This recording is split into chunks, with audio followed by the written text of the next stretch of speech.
There are moments that split your life in two, before and after. For Lena Brooks, that moment came on a Tuesday evening in a crowded cafe when the man sitting across from her looked her up and down with disgust and said, "I'm not going to waste my time on someone who clearly doesn't respect herself enough to lose weight." He threw a $20 bill on the table like it was payment for services rendered, stood up, and walked away, leaving her sitting there, mascara running, hands trembling, while every eye in the room bore into her back.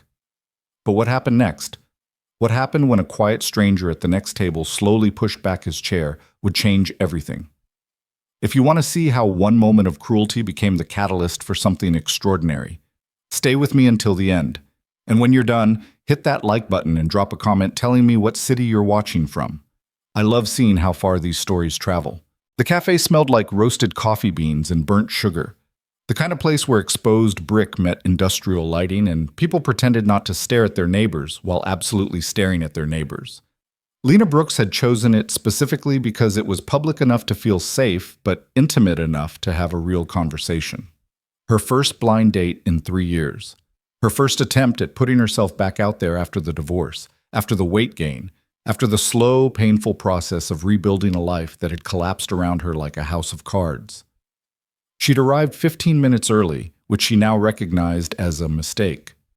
15 minutes to sit alone at a small table near the window, watching couples share pastries and friends laugh over lattes, feeling the familiar weight of self-consciousness settle over her shoulders like a lead blanket. She'd changed outfits 4 times that morning. The blue dress that used to fit perfectly now pulled across her stomach. The black pants that were supposed to be slimming just made her feel like she was trying too hard. She'd finally settled on jeans and a soft green sweater that at least made her feel like herself, even if herself wasn't what she'd hoped to present. Her phone buzzed. Outside. "Be right in!" Lena's stomach clenched.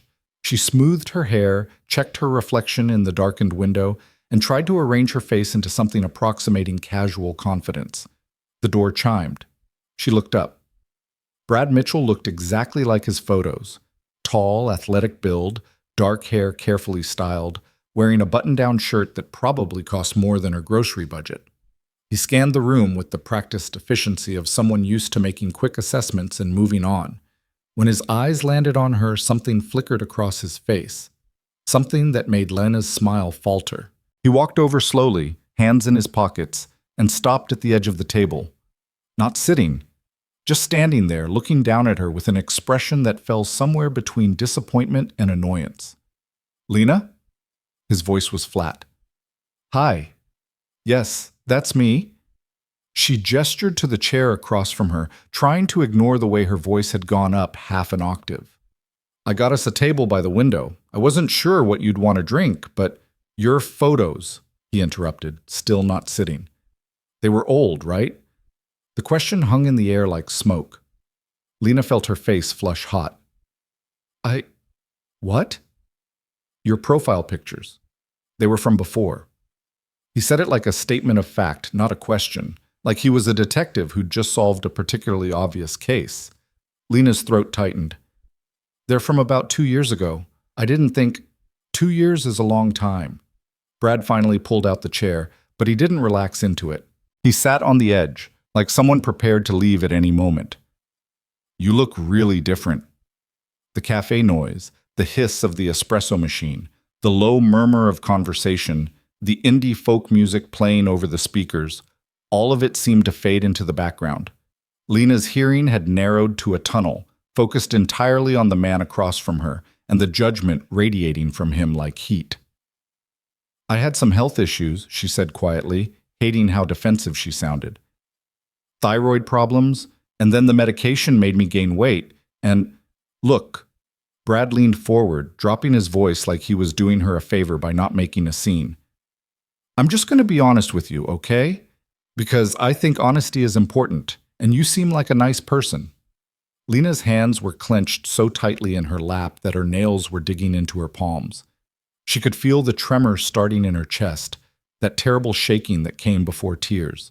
"I take care of myself," Brad continued, gesturing vaguely at his own body. "I work out 6 days a week. I watch what I eat. I have standards for myself, and I have standards for the people I date. And I'm sorry, but someone who lets themselves go like this, It shows a lack of discipline, a lack of self-respect. The words hit like physical blows. Lena opened her mouth, but nothing came out. No clever comeback, no righteous anger, just a small choked sound that might have been the beginning of a word or might have been the end of her composure. I mean, look at you.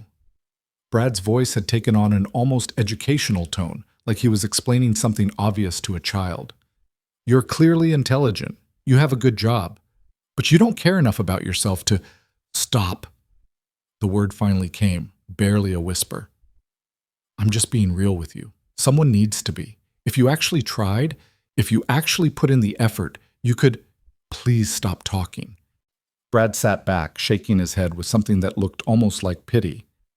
This is exactly what I'm talking about. You can't even handle honest feedback. How are you supposed to improve if... He stopped mid-sentence, his attention caught by something behind her. His expression shifted from condescension to irritation. Lena didn't turn around. She couldn't. She was using every ounce of energy she had left to keep from completely falling apart in public. Is there a problem here?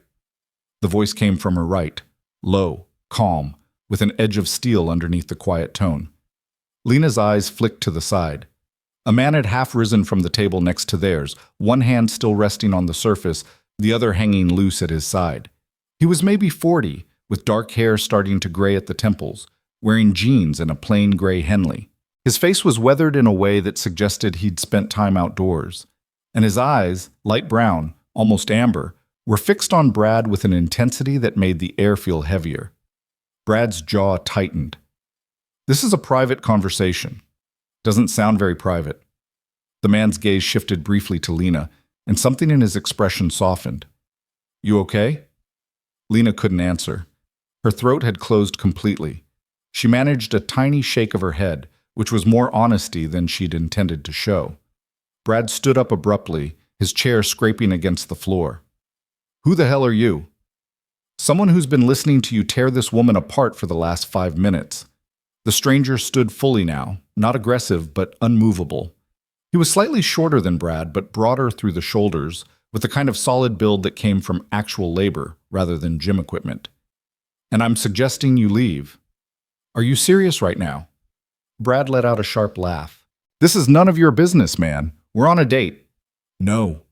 The stranger's voice dropped lower. You're on a date. She's being verbally abused by someone who thinks his gym membership gives him the right to judge another human being's worth. The cafe had gone quiet. Not completely silent, there was still music playing, still the distant sound of milk being steamed, but the conversations at the nearby tables had stopped. People were watching now, phones probably recording, the modern audience to a public confrontation. Brad's face flushed red. You don't know what you're talking about. I was giving her constructive criticism? The stranger's eyebrows rose. Is that what you call telling someone they don't respect themselves? That they've let themselves go? That they should be grateful for your honest feedback? She catfished me with old photos. So leave. The stranger said it simply, like it was the most obvious solution in the world. You're not attracted to her, fine. Say this isn't going to work like a grown adult and walk away. But what you're doing right now, this performance, this is about your ego, not about honesty. Brad grabbed his jacket from the back of the chair. Whatever, man. You want a white knight for some... Finish that sentence. The stranger's voice went cold. Please, finish that sentence so everyone here knows exactly what kind of person you are. For a moment, it looked like Brad might actually do it. His mouth opened, something ugly forming behind his eyes. But then he seemed to register the dozen pairs of eyes watching him, the phones pointed in his direction, the complete silence that had fallen over the cafe. He snatched his wallet from his pocket, pulled out a $20 bill, and threw it on the table. For your coffee, he said to Lena, voice dripping with contempt. Consider it a lesson. Maybe use it to buy a gym membership instead. He was halfway to the door when the stranger called after him. Hey! Brad turned, clearly ready for a fight. The stranger picked up the $20 bill, walked calmly across the cafe, and held it out. She doesn't need your money, and you don't get to pay your way out of being cruel. Brad stared at the bill, then at the stranger, then snatched it from his hand and stormed out. The door chimed aggressively as it swung shut behind him. The silence stretched for another beat, Then slowly the cafe resumed its normal rhythm. Conversation started back up. The espresso machine hissed. Someone laughed at a nearby table. But Lena was still frozen, still unable to move or speak or do anything except sit there with her hands clenched in her lap and tears sliding hot and fast down her cheeks. The stranger returned to her table, moving slowly like someone approaching a wounded animal. He didn't sit down. He just stood there, hands in his pockets, giving her space. "I'm sorry," he said quietly. "I know that probably made it worse, but I couldn't just sit there and—" He stopped, shook his head. "I'm sorry." Lena finally found her voice. It came out rough, broken. "You didn't make it worse. Can I get you something? Water? Coffee? Do you want me to call someone?" She looked up at him then, really looked at him for the first time. There was no pity in his eyes, no disgust, no judgment, just a kind of quiet concern that felt genuine in a way that made her chest ache. "I don't know," she admitted. "I don't know what I want." He nodded, like that made perfect sense. Then, very carefully, he gestured to the empty chair across from her, the chair Brad had abandoned. "Would it be okay if I sat down? Just for a minute? You shouldn't be alone right now."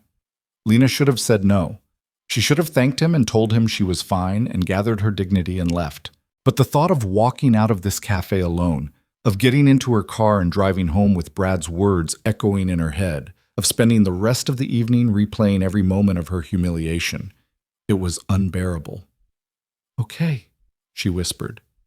He sat down slowly, settling into the chair with a carefulness that made her think he was used to being gentle. Up close, she could see the laugh lines around his eyes, the small scar above his left eyebrow, the calluses on his hands. Working hands. "I'm Marcus," he said. "Marcus Hale." "Lena Brooks." She wiped at her face with the back of her hand, smearing mascara. "God, I must look like a disaster." "You look like someone who just went through something terrible." Marcus pulled a clean napkin from the dispenser and held it out to her. "Which is probably because you just went through something terrible." Lena took the napkin, pressed it to her eyes. When she lowered it, she found Marcus watching her with that same steady expression, not staring, just present. "I'm not usually this pathetic," she said, then immediately regretted it. "Sorry, I don't know why I said that." "You're not pathetic." Marcus said it firmly, like it was a fact rather than an opinion. "That guy was an asshole, a complete unmitigated asshole, and nothing that happened here was your fault." "I used old photos." The admission came out before she could stop it. "On my dating profile. They were from before I gained weight, so he wasn't completely wrong about—" "Stop." Marcus leaned forward slightly, his voice still gentle but with an unmistakable edge. "He was completely wrong. About everything. Even if you'd used a photo from 10 years ago or described yourself as a professional athlete when you're not, even then, there's no universe where what he did was okay. You understand that, right?" Lena's throat was tight again. "I should have been honest." "Maybe, but his response to that, tearing you down, humiliating you in public, trying to make you feel worthless, that's not about honesty. That's about him being a cruel person who enjoys making other people feel small." Marcus paused, then added more softly, "And for the record, you're not worthless. You're not even close to worthless." The tears came again, hot and fast. Lena pressed the napkin to her face, trying to muffle the sound of her crying. She felt Marcus shift, heard the quiet scrape of his chair, and then his presence was somehow closer, without actually touching her. "I'm sorry," she choked out. "I'm so sorry. You don't even know me, and I'm completely falling apart. And, hey," his voice was closer now, right across the small table. "Look at me." Lena lowered the napkin. Marcus was leaning forward, elbows on his knees, his expression serious but not harsh. "You don't need to apologize for having feelings," he said. "You don't need to apologize for being hurt. What that guy said to you, it was designed to hurt. That was its only purpose. So if you're crying right now, that means you're human. That's all it means." Lena stared at him, this stranger who'd stepped into her disaster of an evening and somehow made it bearable. "Why are you being so nice to me?" Marcus sat back slightly, a shadow crossing his face. "Because I know what it's like to feel worthless." and I know how much damage one person's cruelty can do." He paused, then added quietly, "And because someone should be nice to you, especially right now." They sat in silence for a moment, the cafe noise washing over them. Lena's breathing slowly returned to normal, the shaking in her hands subsiding. She looked down at the table, at the napkin wadded up in her fist, at the water ring from a glass that had been cleared away. "I should probably go," she said finally, though she didn't move. "You should probably eat something first." Marcus nodded toward the menu still sitting untouched at the edge of the table. "When's the last time you had a meal?" "I don't know. Lunch, maybe? I was too nervous to eat before." She gestured vaguely at the space where Brad had been sitting. "Before all this." "Okay, so here's what's going to happen." Marcus pulled the menu toward him, flipped it open. "I'm going to buy you dinner, something good. Not coffee and a pastry, actual food. And we're going to sit here and talk about literally anything except what just happened, and you're going to eat, and then when you're ready, you can go home. Sound fair?" Lena blinked at him. "You don't have to do that." "I know I don't have to. I want to." He met her eyes, and there was something in his expression that made her believe him. "Besides, I was sitting here eating alone anyway. This is better. I'm not very good company right now. I'll take my chances." Marcus lifted his hand, catching the attention of a passing server. "Trust me, food helps." The server approached, a young woman with purple hair and an eyebrow piercing, her expression sympathetic in a way that suggested she'd witnessed at least part of the earlier confrontation. "What can I get you folks?" Marcus looked at Lena. "What sounds good?" Everything on the menu seemed impossible, too much, too complicated, too likely to make her feel sick. But Marcus was waiting, patient and calm, and the server was smiling gently, and somehow Lena found herself saying, "The tomato soup and grilled cheese? Perfect comfort food." The server wrote it down, then looked at Marcus. "Same for me. And 2 of whatever your best dessert is right now. We've got bourbon pecan pie that'll change your life." "Sold." Marcus handed back the menus. "Thank you." As the server walked away, Lena felt a strange loosening in her chest. Not relief exactly, but something adjacent to it. The world hadn't ended. She was still here, still breathing, still capable of ordering soup. "So," Marcus said, settling back in his chair, "tell me something good. Anything. Best thing that happened to you this week, even if it's small." Lena's mind went blank. I don't know." "Okay, let me start then." Marcus folded his hands on the table. "My daughter learned to ride her bike without training wheels on Sunday. She fell about 15 times, skinned both knees, and cried twice. But then she got it, and she rode all the way down the block without stopping, and when she came back, she was grinning so hard I thought her face might crack in half." He smiled at the memory, something warm and genuine that transformed his whole face. "That was pretty good. You have a daughter?" "Ivy. She's 7. Marcus pulled out his phone, swiped through photos, then turned the screen toward Lena. A small girl with dark curly hair and gap-toothed smile beamed at the camera, helmet askew, bike visible in the background. "She's the best thing I've ever done with my life." Lena looked at the photo, at the obvious pride and love in Marcus's voice. "She's beautiful." "She's a handful, but yeah, she's pretty amazing." Marcus put his phone away. "So now you, best thing this week. Go." Lena thought hard, reaching back through the days that had all blurred together in a haze of work and loneliness and anxiety about tonight's date. "My neighbor's cat had kittens. She let me come see them yesterday. They're only 2 weeks old, still blind, just these tiny squeaking things. I got to hold one for a few minutes." "There you go. That's something." Marcus leaned forward slightly. "You like cats?" "I love cats. I had one growing up, this big orange tabby named Pumpkin who thought he was a dog. He'd play fetch and everything." Lena felt herself relaxing incrementally, the vice around her chest loosening. "I keep thinking about getting one now, but my apartment complex has a pet deposit I can't really afford right now." "That's tough. Ivy's been begging for a dog for about 2 years now. I keep telling her when we get a house with a yard." "Do you rent?" "Yeah, a small place near the elementary school. It's nothing special, but it's close to her school and my work, so it makes life easier." Marcus paused as their server returned with 2 glasses of water. He took a sip, then continued. I do maintenance and repair work. Construction, plumbing, electrical, whatever people need. Keeps me busy. That must be interesting. Different problems every day. It is actually. Last week I fixed a garbage disposal, installed a ceiling fan, and rebuilt a deck. This week I'm refinishing hardwood floors and trying to figure out why someone's water heater sounds like it's summoning demons. He said it with a self-deprecating humor that made Lena smile despite herself. Sounds like you're good with your hands. I'm decent. My dad taught me when I was young. He was a contractor, believed every person should know how to fix things. Marcus's expression shifted slightly, something sad flickering beneath the surface. He passed away a few years ago. Heart attack. But I'm grateful he taught me a trade. It's kept me and Ivy afloat. I'm sorry about your dad. Thanks. Marcus took another sip of water. What about you? What do you do? I'm a social worker, Child Protective Services. Lena watched for the usual reaction, the slight withdrawal, the uncomfortable shift in posture that came when people realized what she did for a living. But Marcus just nodded, his expression thoughtful. That must be hard. It is. Really hard sometimes, but also, Lena paused, trying to find the right words. It matters. You know? I see kids in terrible situations and sometimes I can actually help. Sometimes I can make things better. Not always, but sometimes. That's more than most people can say about their jobs.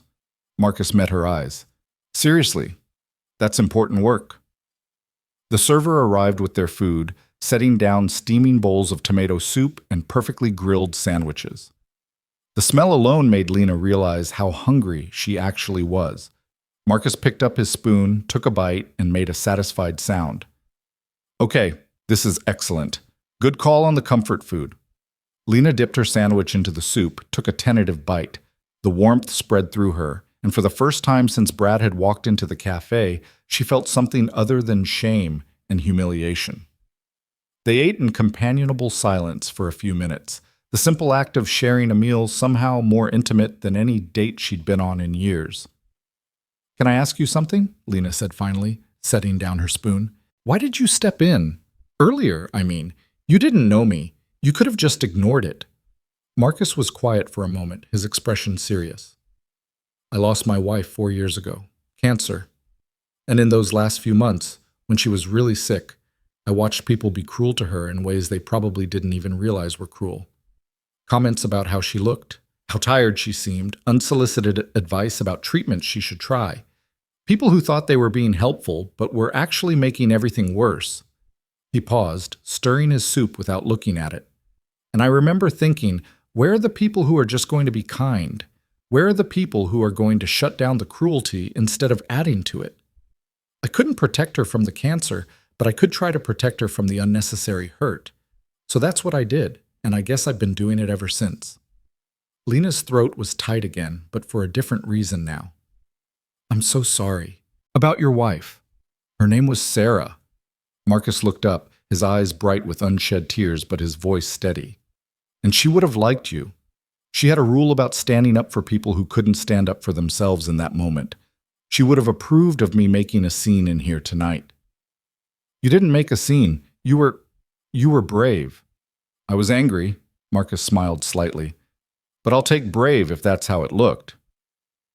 They finished their meal slowly, talking about small things, favorite movies, worst jobs they'd ever had, places they'd like to travel someday. Lena found herself laughing at Marcus's story about accidentally flooding a client's bathroom, and she told him about the time she'd gotten locked in a supply closet at work and had to call for help over the walkie-talkie system. The conversation flowed easily, naturally, without the forced quality of a first date or the awkwardness of strangers trying too hard. When the bourbon pecan pie arrived, they split it between them, and Lena discovered that the server hadn't been exaggerating. It really was life-changing. Okay, she said around a mouthful of pie. This is almost worth everything that happened tonight. Almost? Well, meeting you is probably worth it. The pie is just a bonus. She said it without thinking, then felt her face flush. Sorry, that was probably weird. That wasn't weird. Marcus set down his fork, his expression softening. Lena, can I tell you something? Sure. What happened tonight? That guy, the things he said, That has nothing to do with your worth as a person. You know that, right? Lena looked down at her plate. I know I should know that, but believing it is harder. I get that. I really do. Marcus waited until she looked up at him again. But here's what I see. I see someone who works a difficult job helping kids who need help. Someone who loves cats and gets excited about kittens. Someone who shows up even when she's nervous, who has the courage to put herself out there even after being hurt before. That's not nothing, Lena. That's actually pretty remarkable. The tears came again, but gentler this time. Not the breaking apart tears from before, but something softer. Relief, maybe. Or gratitude. Or just the simple recognition of being seen. Thank you, she whispered. You don't have to thank me for telling you the truth. Marcus finished the last bite of pie, then checked his watch. I should probably get going soon. I have to relieve the babysitter. Lena felt an unexpected pang of disappointment. She wasn't ready for this to end, for this strange, unexpected evening to be over. But she understood. He had a daughter, a life, responsibilities that didn't include sitting in a cafe with a woman he'd just met. Of course, I should go too. Marcus pulled out his wallet, but Lena shook her head. You already paid for dinner. I can get not a chance. He flagged down the server, handed over his card before Lena could argue further. When the server returned with the receipt, Marcus added a generous tip, then stood and offered Lena his hand. Come on, I'll walk you to your car. They stepped out into the cool evening air, the streetlights just beginning to flicker on. Lena's car was parked half a block down, and they walked slowly, neither of them in a hurry. This is me, Lena said, stopping next to a 10-year-old Honda Civic with a slight dent in the passenger door. Marcus nodded, hands in his pockets. You going to be okay? Getting home, I mean? Yeah, I'll be fine. Lena unlocked the door, then turned back to face him. Marcus, I don't know how to thank you for tonight, for stepping in, for sitting with me, for just being kind. You didn't have to do any of that. I know I didn't have to. I wanted to. Marcus shifted slightly, and in the streetlight his face looked younger, more uncertain. Look, I don't know if this is completely inappropriate given how we met, but would it be okay if I gave you my number? Not for anything weird, just I'd like to know that you're okay, and maybe if you ever wanted to grab coffee or something, just as friends, that would be nice. Lena's heart did something complicated in her chest. I'd like that. She pulled out her phone with shaking hands, and Marcus recited his number. She sent him a quick text, just a simple, "This is Lena," and his phone buzzed in response. Got it. He smiled, and it was the same warm, genuine smile from earlier. Drive safe, okay? You too, and thank you again for everything. Marcus took a step back, gave a small wave, then turned and walked toward his own car parked further down the street. Lena watched him go, this stranger who'd become something more in the span of a few hours, then climbed into her car and sat in the darkness for a long moment. Her phone buzzed. A text from Marcus. You really are going to be okay, and that guy was an idiot. Sleep well. Lena smiled, surprising herself, and typed back, Thank you. Give Ivy a hug from me. The response came quickly. Will do. Talk soon. Lena started her car, pulled out of the parking space, and drove home through streets that felt somehow different than they had on the way there. The humiliation was still there, the sting of Brad's words still sharp, but underneath it, there was something new, something that felt almost like hope. When she got home, she didn't immediately collapse into bed like she'd planned. Instead, she made herself a cup of tea, curled up on her couch, and texted her best friend everything that had happened. The response came in a rapid-fire series of messages: outrage at Brad, curiosity about Marcus, demands for updates. Lena smiled, sipping her tea, and stared at Marcus's number in her phone. She didn't know what happened next. She didn't know if this was the beginning of a friendship or something more, or just a kind gesture from a good person that would fade into a pleasant memory. But for the first time in a long time, she felt like maybe, just maybe, she was worth more than the cruelty people showed her. And that was enough for tonight. 3 days passed before Lena heard from Marcus again. And in those 3 days, she replayed their conversation in the cafe so many times that she'd memorized every detail. The way his voice had dropped when he talked about his wife.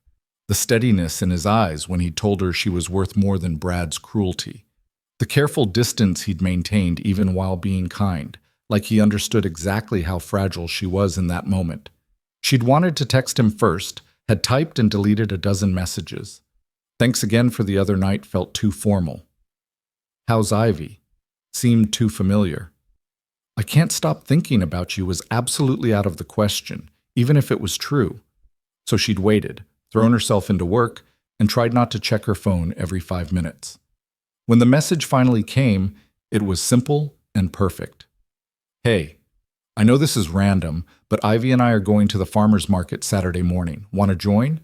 No pressure, just thought it might be nice. Lena stared at the text for a full minute before responding. I'd love to. What time? 9 a.m.? Meet at the entrance by the flower stalls? Perfect. See you then.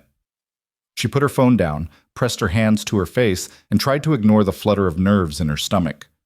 It wasn't a date. He'd been clear about that, just as friends. But still, the thought of seeing him again, of meeting his daughter, of stepping into his life even slightly, felt significant in a way that made her both excited and terrified. Saturday morning dawned clear and warm, the kind of late spring day that made everything feel possible. Lena changed clothes 3 times before settling on jeans and a light blue t-shirt, nothing fancy, trying to look like someone who casually went to farmers markets all the time and definitely wasn't overthinking everything. She arrived at 8:55, parked in the crowded lot, and walked toward the entrance where vendors were already set up with their colorful displays of produce and flowers and fresh-baked bread. She spotted Marcus before he saw her. He was crouched down at Ivy's level, the little girl's hand in his, pointing at something in the distance and explaining something that made her nod seriously. He was wearing jeans and a navy t-shirt, and in the morning sunlight, he looked younger, more relaxed than he had in the café. Then Ivy tugged on his hand and said something that made him laugh, a real full laugh that transformed his whole face, and Lena felt something shift in her chest. Daddy, look! Ivy's voice carried across the space. The strawberry lady is here. Marcus stood, spotted Lena, and his expression shifted into a smile. He said something to Ivy, who turned and looked at Lena with open curiosity. They walked over together, and Lena could see the way Marcus kept his hand on his daughter's shoulder, protective without being restrictive. Good morning, Marcus said. Lena, this is Ivy. Ivy, this is my friend Lena. Ivy looked up at Lena with Marcus's same light brown eyes, her curly dark hair pulled back in 2 puffs that were already starting to come loose. She was wearing a purple t-shirt with a dinosaur on it and light-up sneakers that flashed when she moved. Hi, Ivy said, then immediately added, Do you like strawberries?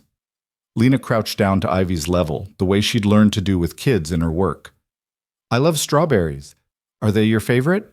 They're my second favorite. My first favorite is watermelon, but it's not watermelon season yet. Ivy said this with the seriousness of someone delivering crucial information. Daddy says we have to wait until summer. Your daddy's right, but strawberries are pretty great too. Ivy considered this, then nodded. Okay, you can come with us to get strawberries. Marcus caught Lena's eye over Ivy's head, his expression somewhere between amused and apologetic. I should warn you, we have a very specific route through this market. Strawberries first, then the bread stand, then the honey people, then the man who sells wooden toys. Any deviation from this plan will result in a complete breakdown of social order. Daddy's being silly, Ivy announced, but we do have to go to the strawberries first because Miss Rosa saves the best ones for us. They started walking through the market, Ivy between them, chattering about everything she saw. The flower stalls were in full bloom with peonies and roses and something purple Lena didn't recognize. The air smelled like fresh bread and coffee and cut grass. People milled around with reusable bags and shopping carts, stopping to sample cheeses and taste jams and debate the merits of different varieties of tomatoes. So Miss Rosa, Lena said as they approached the strawberry stand, is she a regular friend? We've been coming here since Ivy was 3, Marcus explained. Rosa started saving the best berries for us after Ivy helped her pick up a basket she dropped. They've been buddies ever since. The woman behind the strawberry stand was maybe 70, with silver hair pulled back in a bun and hands stained red from handling fruit. Her face lit up when she saw them approaching. There's my sweet girl. Rosa came around the stand, moving with the slight stiffness of someone whose joints didn't work quite like they used to. And right on time, just like always. Hi, Miss Rosa. Ivy let go of Marcus's hand and ran the last few steps, then remembered herself and slowed to a walk. We came for strawberries. I know you did, baby, and I got the best ones set aside just for you. Rosa looked up at Lena, her expression curious but kind. And who's this? This is Lena, Marcus said, something in his voice that Lena couldn't quite identify. She's a friend. Well, any friend of Marcus and Ivy is a friend of mine. Rosa pulled out a container of strawberries that were almost impossibly red and perfect. Here you go, sweetheart. I picked these myself this morning. Ivy took the container carefully, holding it like it was precious. Thank you, Miss Rosa. You're welcome, baby. Now you make sure your daddy washes those before you eat them. You hear? I will. Ivy turned to Marcus. Can I have one now? After we pay and after we wash them. Marcus pulled out his wallet, but Rosa waved him off. Oh, put that away. These are a gift. Rosa, you can't keep giving us free strawberries. I can do whatever I want. I'm old. Rosa winked at Lena. Besides, this child brings me more joy than money ever could. Now go on. Get out of here before you make me cry. Marcus shook his head but smiled, pressing a $20 bill into Rosa's hand as they left. For the next person who can't afford it. They moved through the market following Ivy's prescribed route. At the bread stand, Ivy debated seriously between sourdough and whole wheat before choosing sourdough because it has the better crust. At the honey stand, she asked detailed questions about the bees until the vendor started laughing and gave her a small jar of lavender honey as a prize for her curiosity.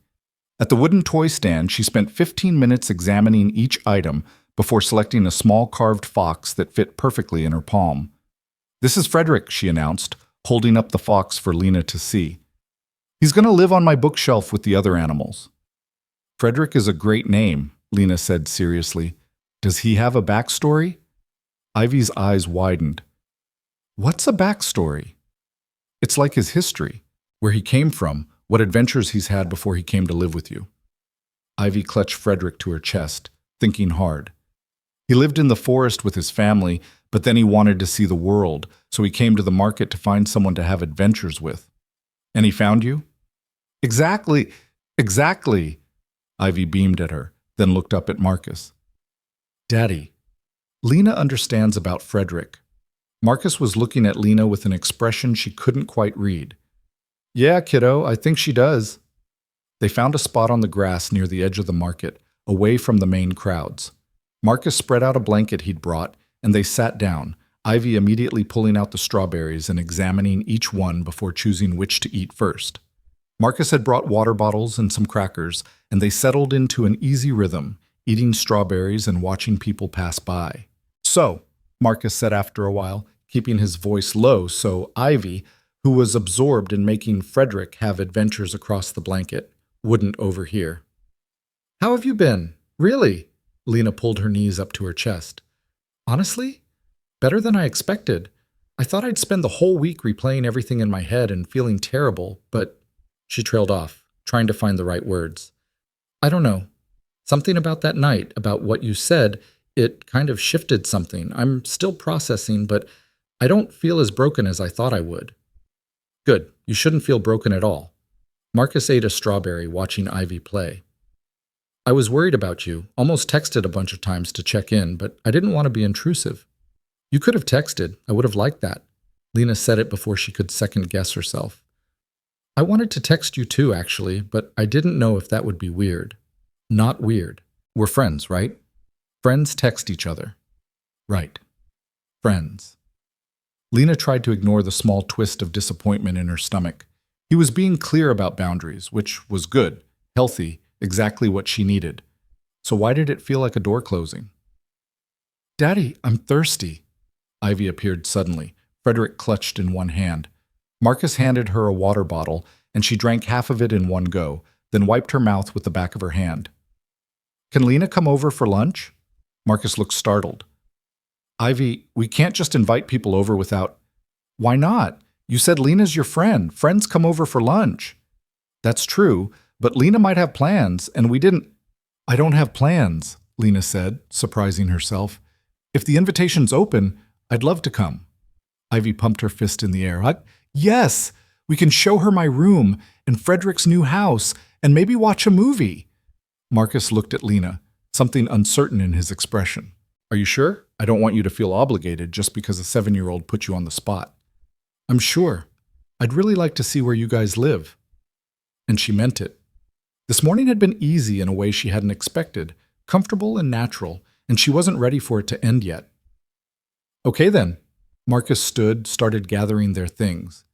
But I'm warning you, our place is small and there are toys everywhere and I'm not sure what we have for lunch. We have mac and cheese, Ivy said confidently. The good kind with the powder. The good kind with the powder, Marcus repeated, shaking his head. How could I forget? They packed up and headed to the parking lot, making plans to meet at Marcus's apartment. Lena followed his truck through town, past the downtown area with its coffee shops and bookstores, into a neighborhood of older buildings with metal fire escapes and window boxes full of flowers. Marcus parked in front of a 3-story building with faded yellow siding, and Lena pulled in behind him. This is us, Marcus said as they got out. 2nd floor, apartment 2B. The building was old but well-maintained, with a small garden out front where someone had planted roses and herbs. They climbed the stairs, Ivy taking them 2 at a time, and Marcus unlocked the door to reveal a small apartment that was exactly what Lena had imagined. The furniture was old but clean, comfortable rather than stylish. Toys were scattered across the living room floor, blocks and dolls and books, and what looked like an entire zoo's worth of stuffed animals. The walls were covered with Ivy's artwork and photos, dozens of them, chronicling a childhood being lived and loved. Welcome to Chaos Central, Marcus said, setting down their market bags. Ivy, go wash your hands before you do anything else. Ivy disappeared down a short hallway, and Marcus turned to Lena with an apologetic expression. I know it's not much. It's perfect, Lena interrupted. Seriously, it feels like a home. Something in Marcus's face relaxed. Thanks, we do our best. You want something to drink? I've got water, juice boxes, and I think there's some iced tea somewhere. Water's great. While Marcus went to the kitchen, Lena wandered around the living room looking at the photos. Most were of Ivy at various ages, as a baby, as a toddler, missing teeth, covered in paint, laughing, serious, growing up in captured moments. But there were others too. A wedding photo showing Marcus and a woman with warm brown skin and a smile that could light up a room. Pictures of the 3 of them together, Marcus and Sarah and baby Ivy, a family complete and happy. More recent photos where it was just Marcus and Ivy, the space where Sarah had been now visible in its absence. That's my mom, Ivy had returned, standing next to Lena and looking up at a photo of Sarah holding infant Ivy. She died when I was 3. I don't remember her very much, but Daddy tells me stories. Lena's heart clenched. She crouched down to Ivy's level, the way she always did. She was beautiful. You look like her. Daddy says I have her smile. Ivy touched the frame gently. Do you have a mom? I do. She lives in another state, but I talk to her on the phone every week. That's good. Everyone should have a mom if they can. Ivy said it with the simple wisdom of someone who'd learned early that not everyone got to keep their parents. Do you want to see my room? I'd love to. Ivy grabbed Lena's hand, her small fingers warm and trusting, and pulled her down the hallway. Her room was small but bright, with a window overlooking the street and walls painted a soft purple. The shelves were packed with books and toys, organized in a way that suggested Marcus's influence. The bed was unmade, covers tangled, stuffed animals piled at one end. This is where Frederick will live. Ivy placed the wooden fox carefully on a shelf with other carved animals, a bear, a rabbit, an owl. He's part of the Forest family now. They have meetings every night after I go to sleep to plan their adventures. What kind of adventures do they have? Ivy climbed onto her bed, settling cross-legged with the ease of a child completely comfortable in her own space. Well, last week they went to the mountains to find the lost crystal of sparkles. And before that, they had to rescue the rabbit queen from the shadow wolves. And next week they're going to explore the underwater kingdom, but they have to figure out how to breathe underwater first. Those sound like excellent adventures. Lena sat on the edge of the bed, watching Ivy's face light up as she talked. Do you write these stories down? Sometimes Daddy helps me write them in my journal, but mostly I just remember them. Ivy leaned forward, lowering her voice conspiratorially. Do you want to know a secret? Only if you want to tell me.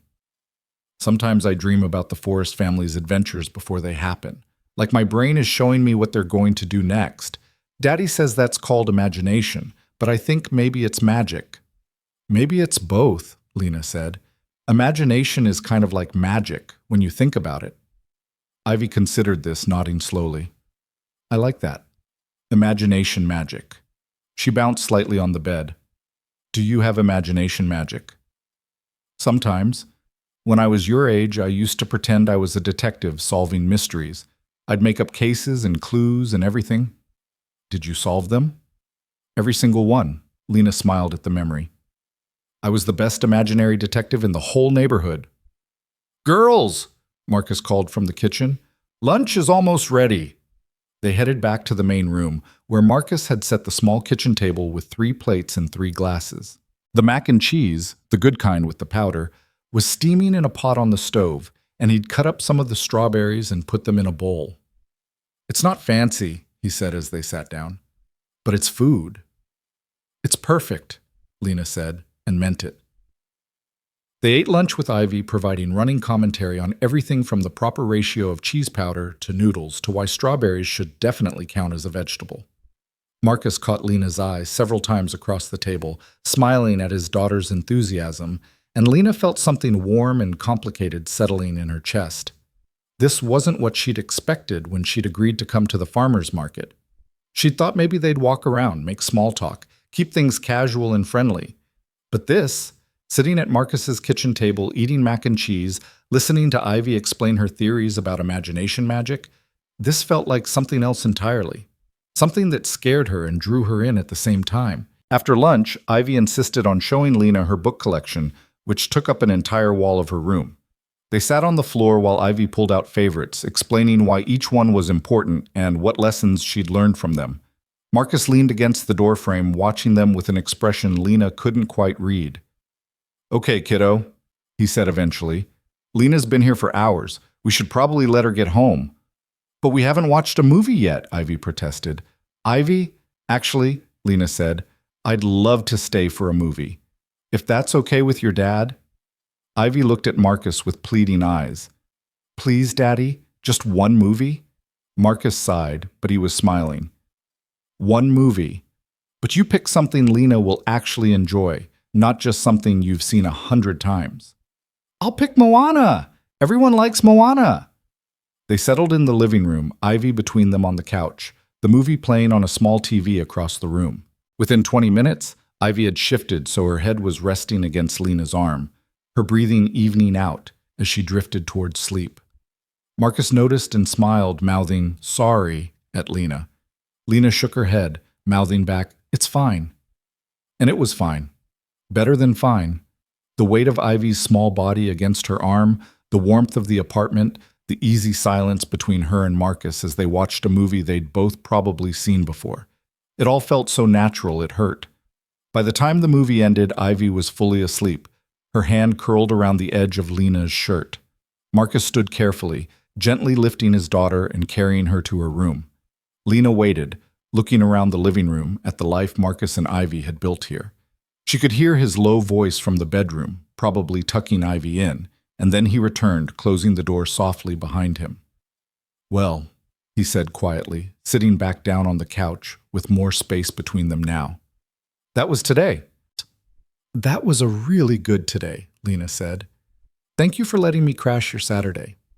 You didn't crash anything. Ivy loved having you here, and honestly, He paused, running a hand through his hair. I did too. Marcus, wait, let me say this. He turned to face her, his expression serious. That night in the cafe, I told you I wanted to be friends. And I meant that. I did. But I also need to be honest with you about something. Lena's heart was pounding. Okay. I haven't been on a date since Sarah died. Haven't wanted to. Haven't been able to even think about it. And I'm still not sure I'm ready.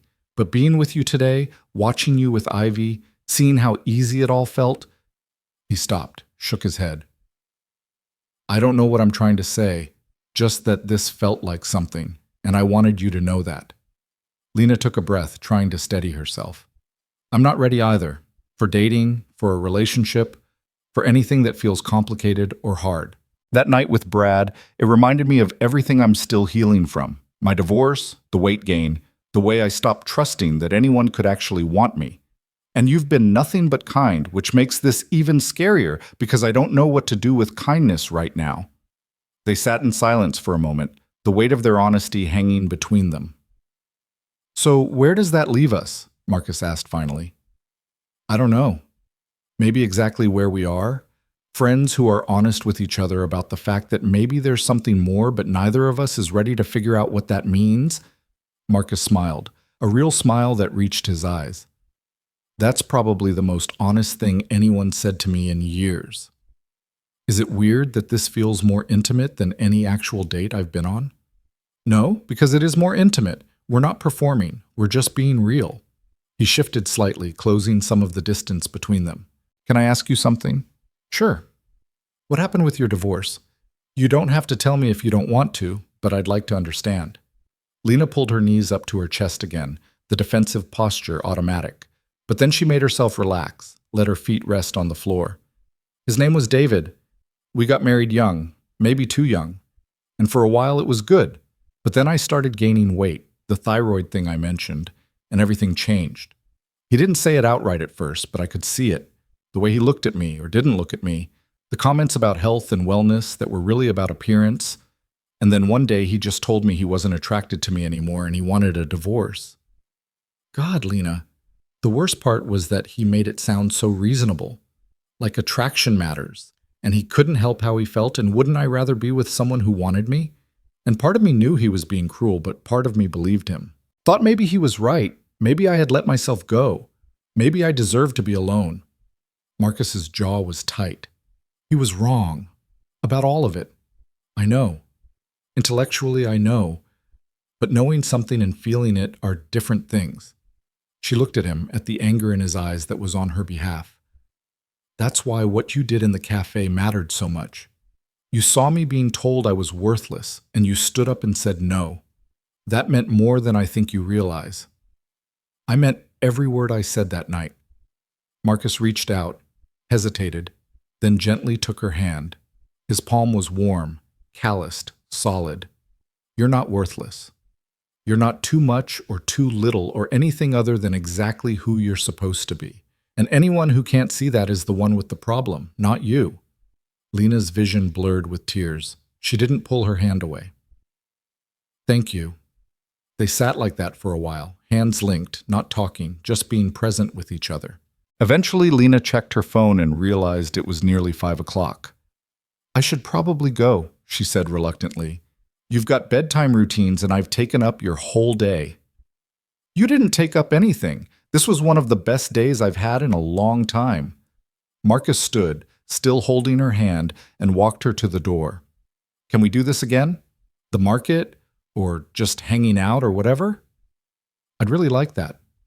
At the door they stood facing each other, and Lena felt the pull between them.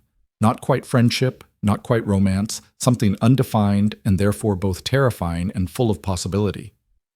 Drive safe, Marcus said softly. You too. I mean, you're not driving anywhere, but... She laughed, shook her head. You know what I mean. I know what you mean. He squeezed her hand once, then let go. Text me when you get home. I will. Lena walked down the stairs and out to her car, feeling his presence in the doorway until she pulled away. On the drive home, she replayed the day in her mind, not obsessively, not anxiously, just letting herself remember the good parts. Ivy's laughter, Marcus's smile, the easy comfort of sitting together, the honesty of their conversation. When she got home, she texted him, "Made it home safe. Thank you for today. Tell Ivy I said goodnight." His response came quickly. She says goodnight and asked when you can come back. No pressure, but apparently you're officially part of the approved friends list now. Lena smiled, typed back, "That's the best list to be on. Sweet dreams to both of you." She put her phone down, made herself some tea, and sat on her couch looking out at the darkening sky. The weight that had been sitting on her chest for months, maybe years, felt lighter somehow. Not gone, but manageable. And for the first time since Brad had walked out of that cafe, Lena felt like maybe she was going to be okay. More than okay. Maybe she was going to be happy. The weeks that followed fell into a rhythm that surprised Lena with its ease. She and Marcus texted daily. Nothing profound, just small updates about their days, photos of Ivy's latest artistic creations, complaints about difficult clients, and challenging cases. They met at the farmer's market every Saturday, and somehow those Saturday mornings expanded to include Sunday afternoon walks in the park, weeknight dinners at Marcus's apartment where Lena learned to make Ivy's favorite grilled cheese, and one memorable evening where they all ended up at an arcade because Ivy had insisted she needed to teach Lena how to play skee-ball properly. It felt like friendship, except friendship didn't usually make Lena's heart race when Marcus's hand accidentally brushed hers. Friendship didn't usually involve lying awake at night replaying conversations and wondering what it would be like to close the distance between them. Friendship didn't usually hurt quite this much. But they'd made an agreement, spoken and unspoken. Neither of them was ready. Neither of them wanted to risk what they were building by pushing for something more.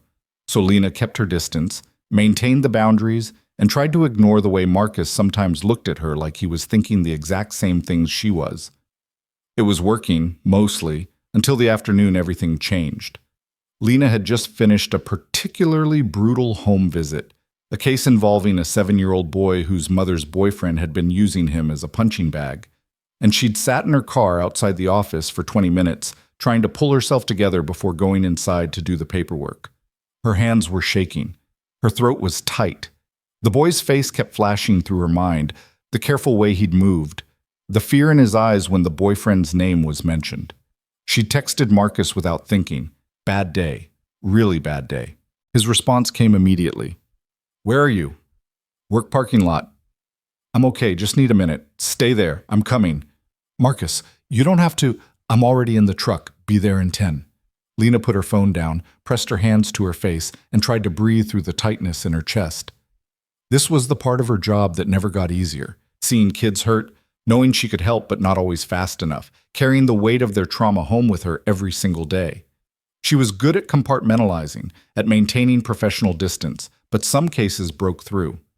Some cases reminded her why she did this work and simultaneously made her question whether she could keep doing it. True to his word, Marcus's truck pulled into the parking lot 9 minutes later. He parked next to her car, got out, and opened her passenger door without saying anything, just stood there, waiting. Lena climbed out of her car and into his truck, and the moment she closed the door, she fell apart. Not dramatically, not loudly, just a quiet breaking that she'd been holding back all afternoon. Marcus didn't try to fix it. He didn't ask questions or offer platitudes. He just reached over and took her hand, thumb rubbing small circles on her palm, and let her cry. I'm sorry, she said finally, wiping at her face with her free hand. I shouldn't have texted you. You were probably in the middle of work, and… Stop. Marcus squeezed her hand. You needed someone. I'm glad you texted me. Lena's voice cracked. There was this kid today, 7 years old, same age as Ivy, and the things that had been done to him, Marcus, the way he looked at me like he was afraid I was going to hurt him too. Did you get him somewhere safe? Yes. He's with foster parents now, good ones, but I keep thinking about how long it took, how many times someone must have seen the signs and not reported it, how much pain he went through before anyone helped. She turned to look at Marcus, at the way his jaw was tight with suppressed anger. Does it make me a terrible person that sometimes I want to hurt the people who hurt these kids? It makes you human. Marcus's voice was rough. And for what it's worth, I want to hurt them too. They sat in silence for a while, the afternoon sun streaming through the windshield, the parking lot gradually emptying as people left for the day. Lena's breathing slowly returned to normal, the shaking in her hands subsiding. Marcus didn't let go. Thank you for coming, she said quietly. You didn't have to. Yes, I did. Marcus turned to face her more fully. Lena, you've been there for me and Ivy for weeks now. You think I'm not going to show up when you need someone? It's not the same thing. Why not? Because I'm not. She stopped, shook her head. I don't know. I guess I'm still getting used to the idea that someone would drop everything and drive across town just because I'm having a hard day. Marcus was quiet for a moment, then said carefully, Your ex really did a number on you, didn't he? What do you mean? I mean you're surprised every time someone shows you basic kindness, like you don't expect people to care about you. He said it gently, without judgment, but it still landed like a punch. That's not... Lena started to argue, then stopped. Maybe. I don't know. David made it very clear that I was difficult to love, that I required too much emotional labor, that my job was depressing and I brought too much of it home. So yeah, maybe I stopped expecting people to show up for me. He was wrong. Marcus said it with such certainty that Lena almost believed him. About all of it.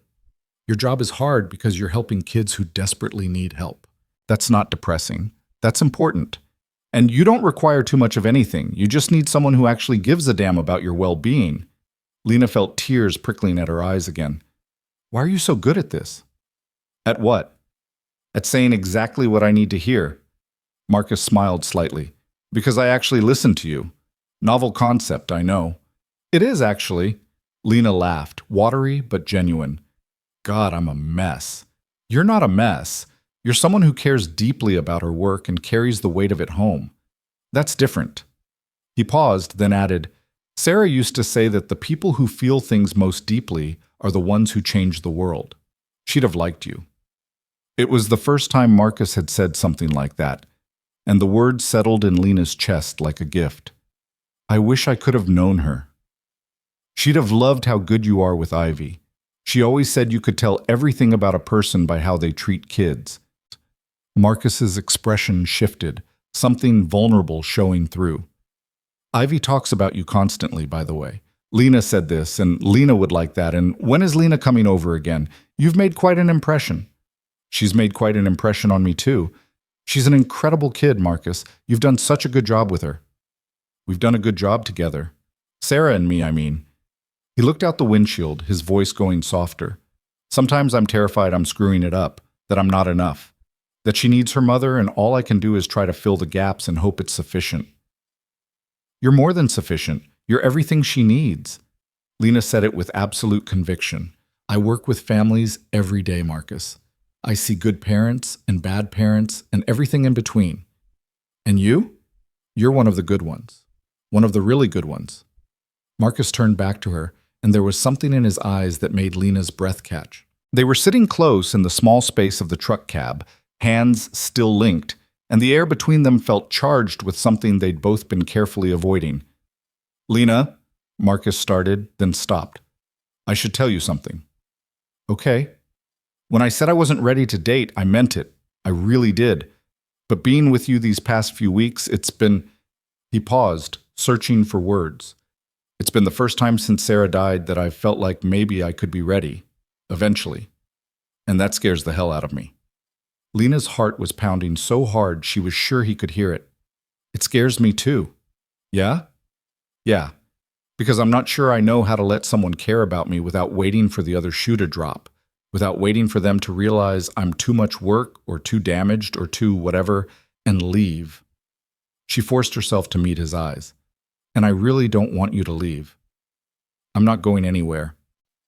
Marcus said it simply, like it was the easiest promise in the world to make. But I also don't want to mess this up by moving too fast. You're important to me. What we have is important to me. And I don't want to risk that. So what do we do? I don't know. Keep being honest with each other. Keep taking it slow. Keep being whatever this is until we figure out what we want it to be. He smiled, a little uncertain. I'm making this up as I go here. Me too. Lena smiled back, but I like what we're making up. They sat there for another minute, neither of them quite ready to break the moment. Then Marcus's phone buzzed and he glanced at it with a grimace. Babysitter, I need to get home. He looked at Lena, concerned. Are you going to be okay? Yeah, I think so. This helped. You helped. Good. He squeezed her hand one more time, then reluctantly let go. You want to come over for dinner? Nothing fancy, just spaghetti and Ivy's constant chatter. Might be a good distraction. I'd love that, but I should probably go home and decompress a little first. Rain check? Absolutely. Tomorrow. It's Sunday. We could do brunch. There's this place that makes the best pancakes, and Ivy's been asking when we can take you there. Tomorrow sounds perfect. Lena climbed out of the truck, back into her own car, and watched Marcus drive away.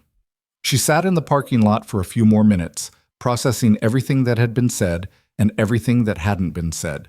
The careful dance they were doing around each other, acknowledging feelings while maintaining distance, felt both frustrating and right. Neither of them was ready to rush into something, but they were also both clearly moving towards something. The question was whether they could get there without one of them getting scared and running. That night, Lena lay in bed staring at the ceiling, her phone on the nightstand showing Marcus's last text. Sleep well. Tomorrow will be better. She wanted to believe him, wanted to believe that tomorrow would be better, that slow and careful was the right approach, that this thing between them would work out. But doubt was a hard habit to break, and Lena had spent years learning to expect disappointment. Her phone buzzed again. Another text from Marcus. Stop overthinking. I can practically hear you from here. Lena smiled despite herself and typed back. How did you know? Because I'm doing the same thing, but here's what I know. Whatever this is, we'll figure it out together. Deal? Deal. Now go to sleep. Ivy's already planning your pancake order for tomorrow. Lena put her phone down, and for the first time in hours, the tightness in her chest eased. Tomorrow she would see Marcus and Ivy. Tomorrow she would eat pancakes and probably listen to another detailed explanation of the Forrest family's latest adventure. Tomorrow she would continue this slow, careful dance towards something she was simultaneously terrified of and desperately wanted. But tonight, she was just going to sleep.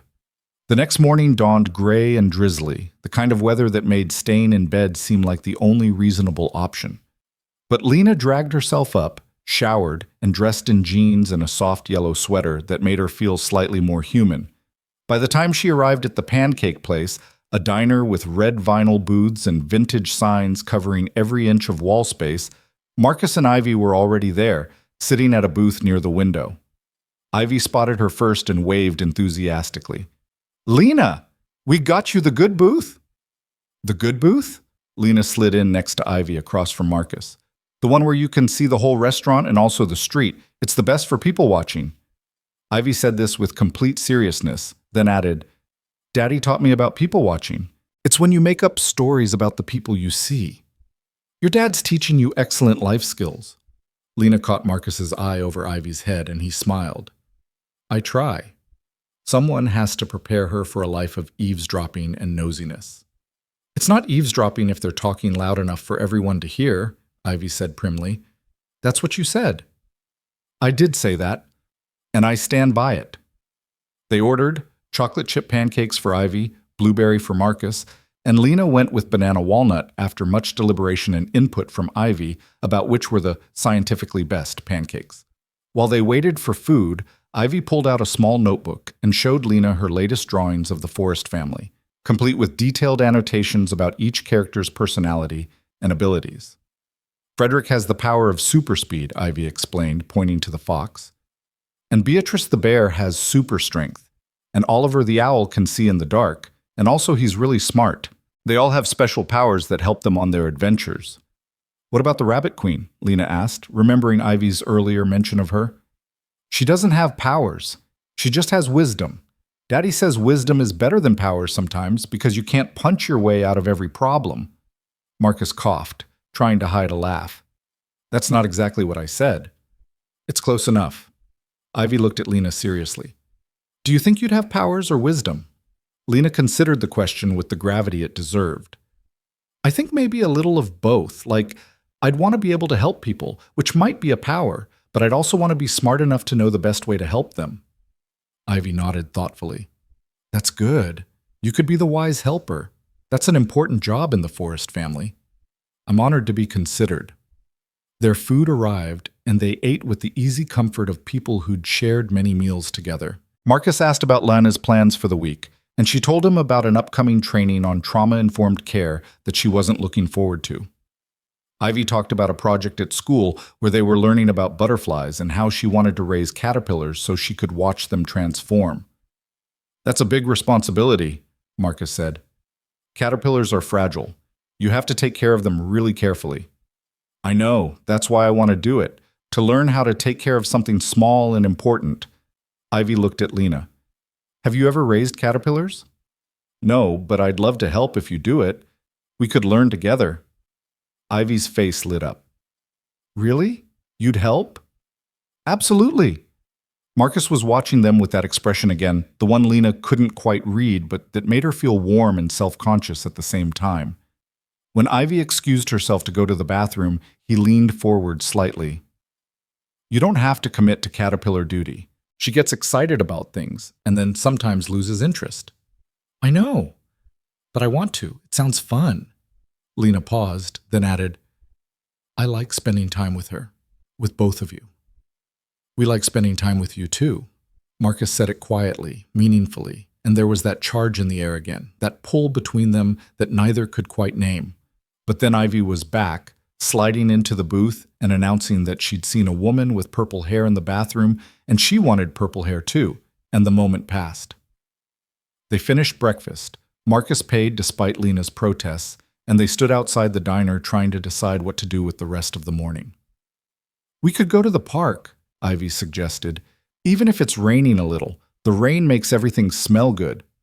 The park it is, Marcus agreed. They drove separately to the park, parking near the playground.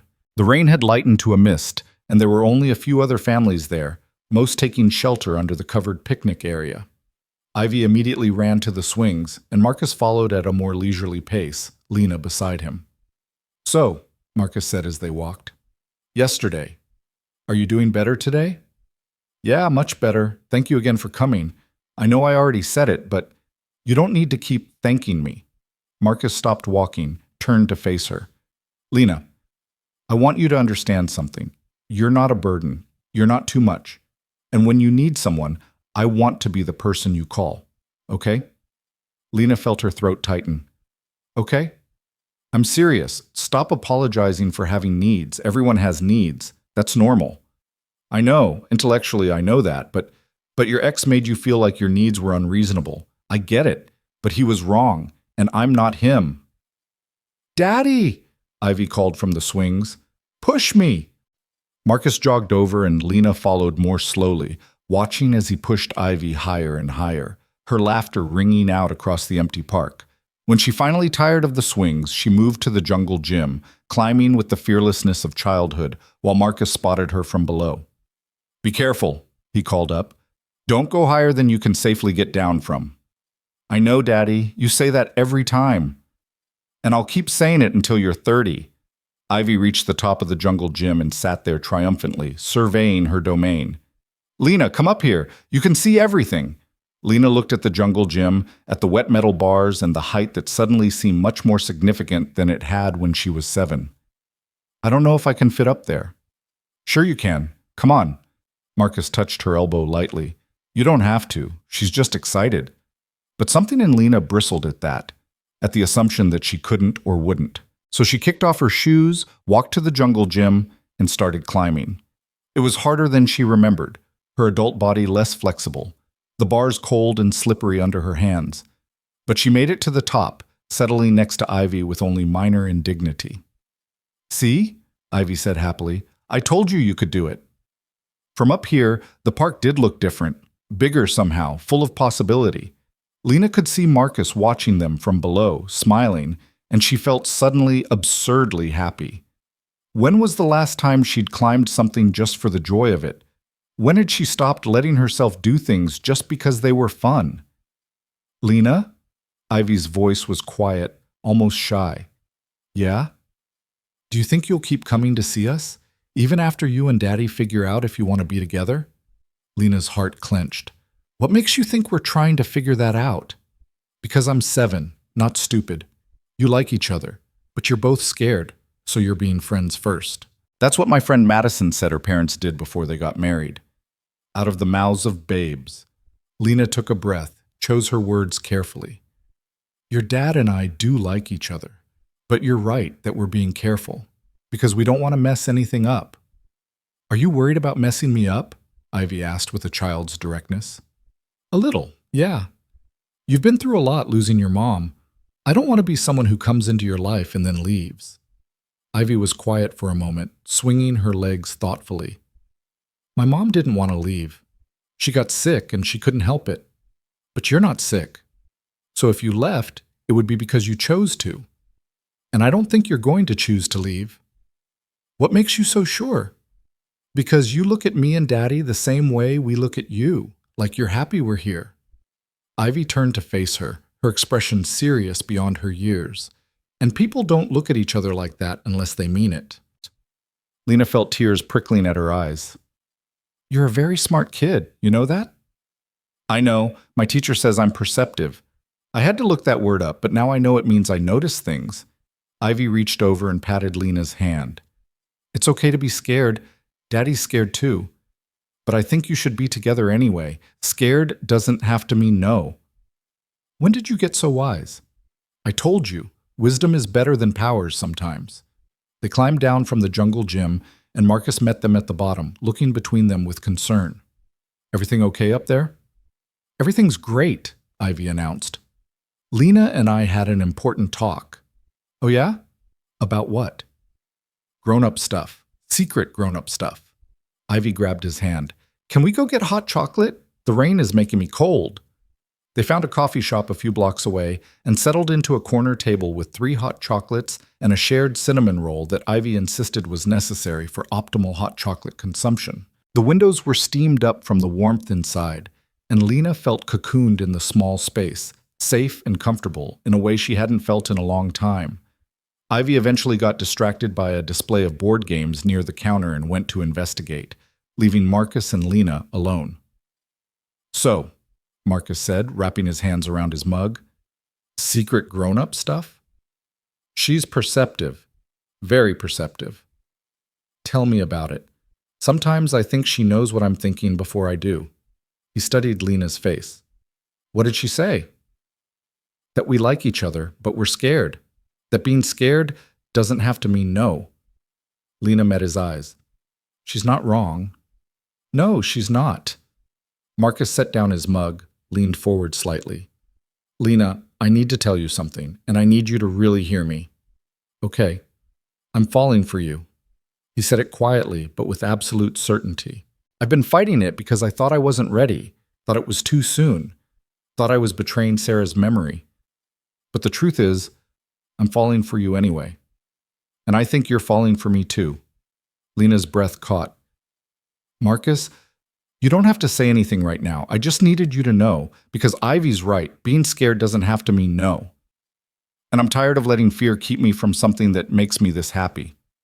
Lena stared at him, at the vulnerability in his expression, at the hope and terror warring in his eyes. Every instinct she had was screaming at her to run, to protect herself, to not let herself be hurt again. But underneath the fear was something stronger. The truth that she was falling too, had been falling since that night in the cafe when he'd stood up for her, and she was tired of pretending otherwise. I'm falling for you too, she whispered, and it terrifies me. Me too, but maybe we can be terrified together? Is that how this works? I have no idea, but I'm willing to find out if you are. Ivy returned to the table, oblivious to the moment she'd interrupted, chattering about a game she wanted them to play. And as Lena watched Marcus shift his attention to his daughter, patient and present and completely himself, she made a decision. She was done running from things that scared her, done letting fear dictate her choices, done believing she wasn't worth the risk. Whatever came next, she was going to let herself fall. The decision to let herself fall turned out to be easier said than done. Over the next 2 weeks, Lena found herself caught in a strange limbo, knowing what she wanted but paralyzed by the weight of actually reaching for it. She and Marcus had acknowledged their feelings, had spoken the truth out loud in that coffee shop, but neither of them had made a move to change the boundaries they'd so carefully constructed. They still texted daily, still met for their weekend rituals, still maintained the careful distance of people who were terrified of closing the gap. It was Ivy, in the end, who forced the issue. They were at Marcus's apartment on a Tuesday evening, Lena having stopped by after work to drop off some books Ivy had wanted to borrow. She'd planned to stay for just a few minutes, but Marcus had convinced her to stay for dinner. and now they were all crowded around the small kitchen table eating takeout Chinese food and listening to Ivy explain why her teacher was wrong about the proper way to organize a pencil box. "It doesn't make sense to put the pencils and pens together," Ivy was saying, gesturing with a spring roll. "They're different tools. They should have their own sections. It's just logical." "You make a compelling argument," Lena said, hiding a smile. "Have you presented this to your teacher?" "She said I was being difficult," Ivy sighed dramatically. "But I'm not being difficult. I'm being right. There's a difference." Marcus caught Lena's eye across the table. His expression caught somewhere between exasperation and pride. "Where does she get this from?" "Definitely from you," Lena said. "The stubborn conviction that there's a right way to do things? That's pure Marcus Hale." "I'm not stubborn. I'm thorough." "That's exactly what stubborn people say." They finished dinner, and Ivy immediately asked if she could show Lena her latest Forest family adventure, which had apparently taken a dramatic turn involving a dragon and a lost princess. They settled on the couch, Ivy between them, her notebook open on her lap as she narrated the story with elaborate hand gestures. So Frederick had to use his super speed to outrun the dragon's fire, and Beatrice used her super strength to hold open the cave door, and Oliver used his wisdom to figure out that the princess wasn't actually lost. She was hiding because she didn't want to marry the boring prince her parents had chosen for her.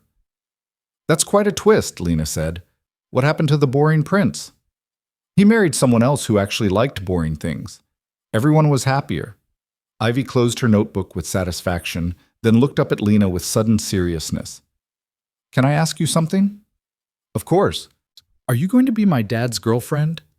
The question landed like a bomb in the quiet room. Lena felt Marcus go rigid beside her, felt her own face flush hot. "Ivy, that's not because you should be," Ivy continued, completely oblivious to the tension she'd created. "You make him happy, and you make me happy, and we make you happy, so it seems like you should just be together, instead of pretending you're just friends when everyone knows you're not." "Ivy," Marcus's voice was gentle but firm. "That's not something you can just decide for other people." "Why not? You like each other. You told me you did." "When did I tell you that?" "You didn't have to tell me with words. You tell me with your face." Ivy looked at Lena. "And you do it too. You both get this look when you think the other person isn't watching, like you're happy and sad at the same time." Lena felt exposed, like Ivy had just shone a spotlight on every secret feeling she'd been trying to hide. "Ivy? Honey, it's complicated. That's what grown-ups always say when they're scared to do something." Ivy stood up, clutching her notebook. "But I think you should stop being scared and just be together. Because I already think of you like family, Lena, and I don't want you to go away just because you and Daddy are being weird about feelings."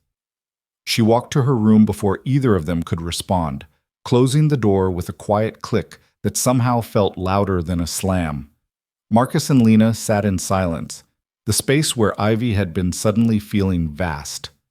Finally, Marcus spoke, his voice rough. "I'm sorry. I should have talked to her about boundaries, about not pushing.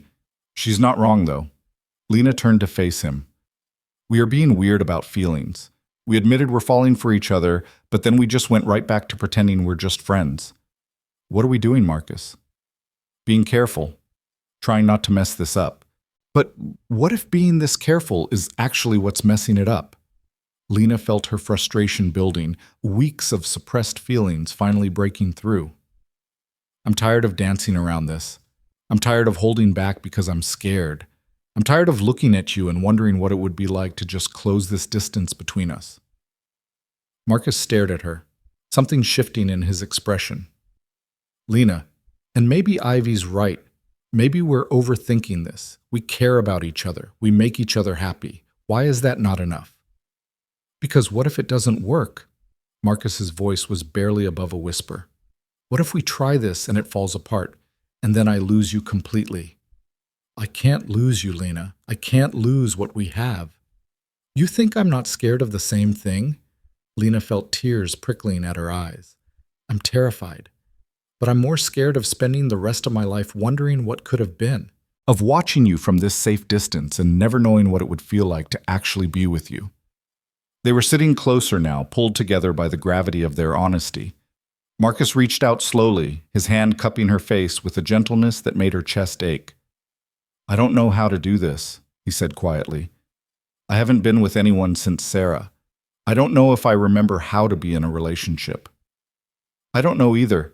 My marriage was a disaster and I spent years believing I wasn't worth loving. We're both broken in different ways. Lena leaned into his touch. But maybe that's okay. Maybe we don't have to be perfect to try. Marcus's thumb traced along her cheekbone, his eyes searching hers. If we do this, I need you to promise me something. What? That you'll be honest with me. If it's too much, if I'm moving too fast or not fast enough, if you're scared or having second thoughts, I need you to tell me. No pretending, no trying to be what you think I want, just honesty. I can do that, but you have to promise me the same thing. Deal. Marcus smiled slightly. So where does that leave us? I think, Lena took a breath, felt the fear and the hope warring in her chest. I think it leaves us here, right now, deciding if we're brave enough to take the leap. Are you? Brave enough? Lena thought about Brad's cruelty in the café, about the months of self-doubt and shame, about all the reasons she'd given herself for why she didn't deserve this. Then she thought about Marcus standing up for her, about Ivy's laughter, about Saturday mornings at the farmer's market and the way Marcus looked at her like she was something precious.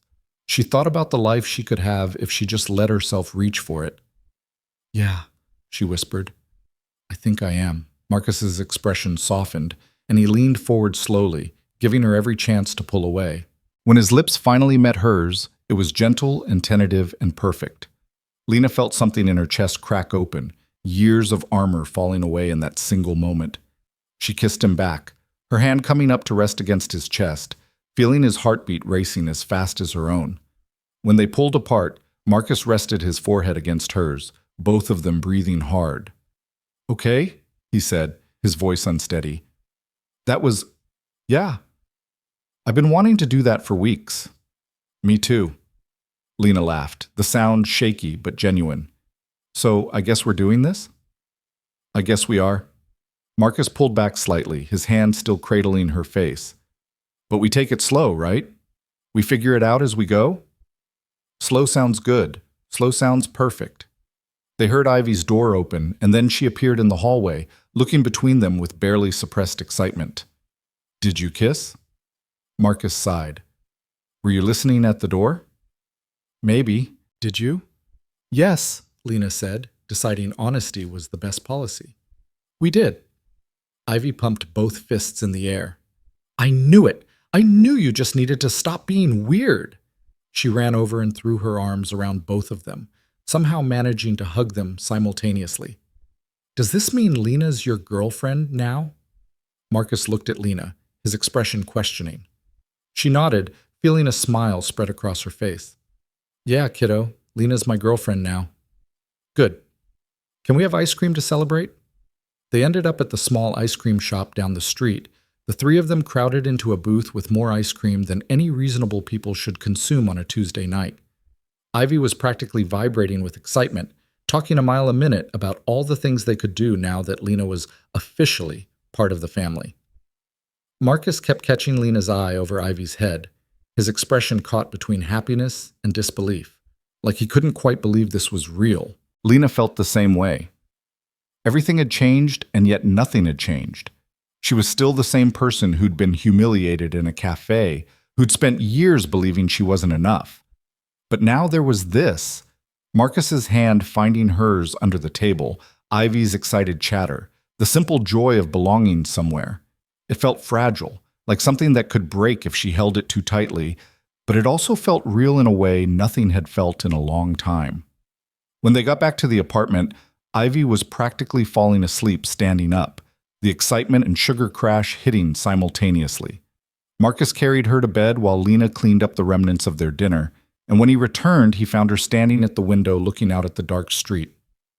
Hey, he said softly, coming to stand beside her. You okay? Yeah, just processing. She turned to face him. This is real, right? We're actually doing this? We're actually doing this. Marcus pulled her close, his arms wrapping around her waist. Having second thoughts already? No, just having first thoughts. All the thoughts I didn't let myself have before. She rested her head against his chest, listening to his heartbeat. I'm happy, Marcus. And that scares me because I'm not used to being happy. I know the feeling. His hand rubbed slow circles on her back. But maybe we can learn to be happy together. Maybe it gets easier. Maybe. They stood like that for a while, just holding each other, and Lena felt some of the fear begin to ease. This was new and uncertain, but it was also right in a way she couldn't explain. Sometimes you just knew. Over the next few days, they navigated the shift from friends to something more with surprising ease. Marcus still texted her every morning, but now the messages included things like, "Good morning, beautiful," instead of just morning. They still had their weekend routines, but now Marcus would reach for her hand without hesitation, or pull her close for a kiss when Ivy wasn't watching. The boundaries had shifted, but the foundation, the friendship, the honesty, the care, remained solid. Lena told her best friend Rachel about the relationship over coffee one afternoon, and Rachel's response was immediate and enthusiastic. "Finally, I've been waiting for you to admit you were falling for him." Rachel stirred her latte with satisfaction. "So? Tell me everything. How did it happen?"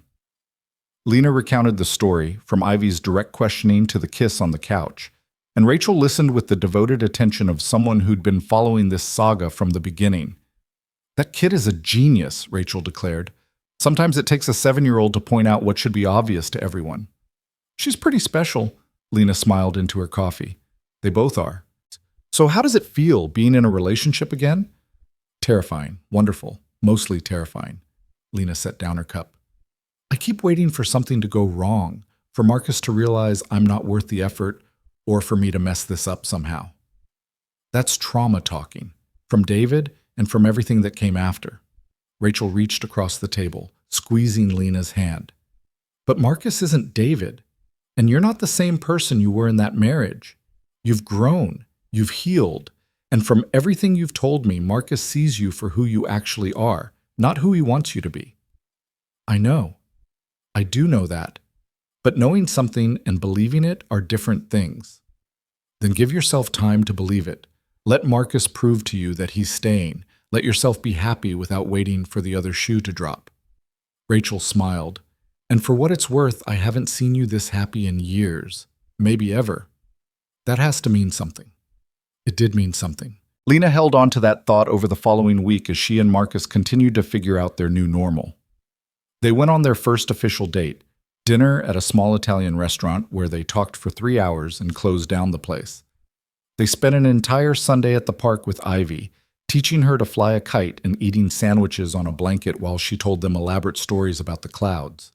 Marcus came to Lena's apartment for the first time and helped her hang curtains she'd been meaning to put up for months. And afterward they ordered pizza and watched a movie on her small couch, his arm around her shoulders, her head resting against his chest. It was all so normal, so easy, that Lena sometimes forgot to be scared. And then something would happen, a moment of vulnerability, a flash of deeper intimacy, and the fear would come rushing back. It happened on a Thursday night. Lena had gone to Marcus's place after work, and they were cooking dinner together while Ivy did homework at the kitchen table. Marcus was telling a story about a difficult client, and Lena was laughing. And then he turned to her and said, casual as anything, "I love having you here. It feels right." The words hung in the air, and Lena felt her chest constrict. It was too much, too fast, too close to something bigger than she was ready for. She made some excuse about forgetting something at work, grabbed her bag, and was out the door before Marcus could stop her. She made it to her car before the panic attack hit, the familiar tightness in her chest, the difficulty breathing, the overwhelming certainty that she'd made a terrible mistake. She'd let herself get too close, let herself believe this could work, and now it was all going to fall apart because she was too broken, too damaged, too much work to be worth loving. Her phone buzzed. A text from Marcus. "Are you okay?" She stared at the message, fingers shaking too badly to type a response. Another text came through. "I'm not going to push, but I'm here when you're ready to talk." Lena pressed her forehead against the steering wheel and tried to breathe. In her pocket, her phone kept buzzing, not with more texts from Marcus, but with a call from Rachel. She answered without thinking.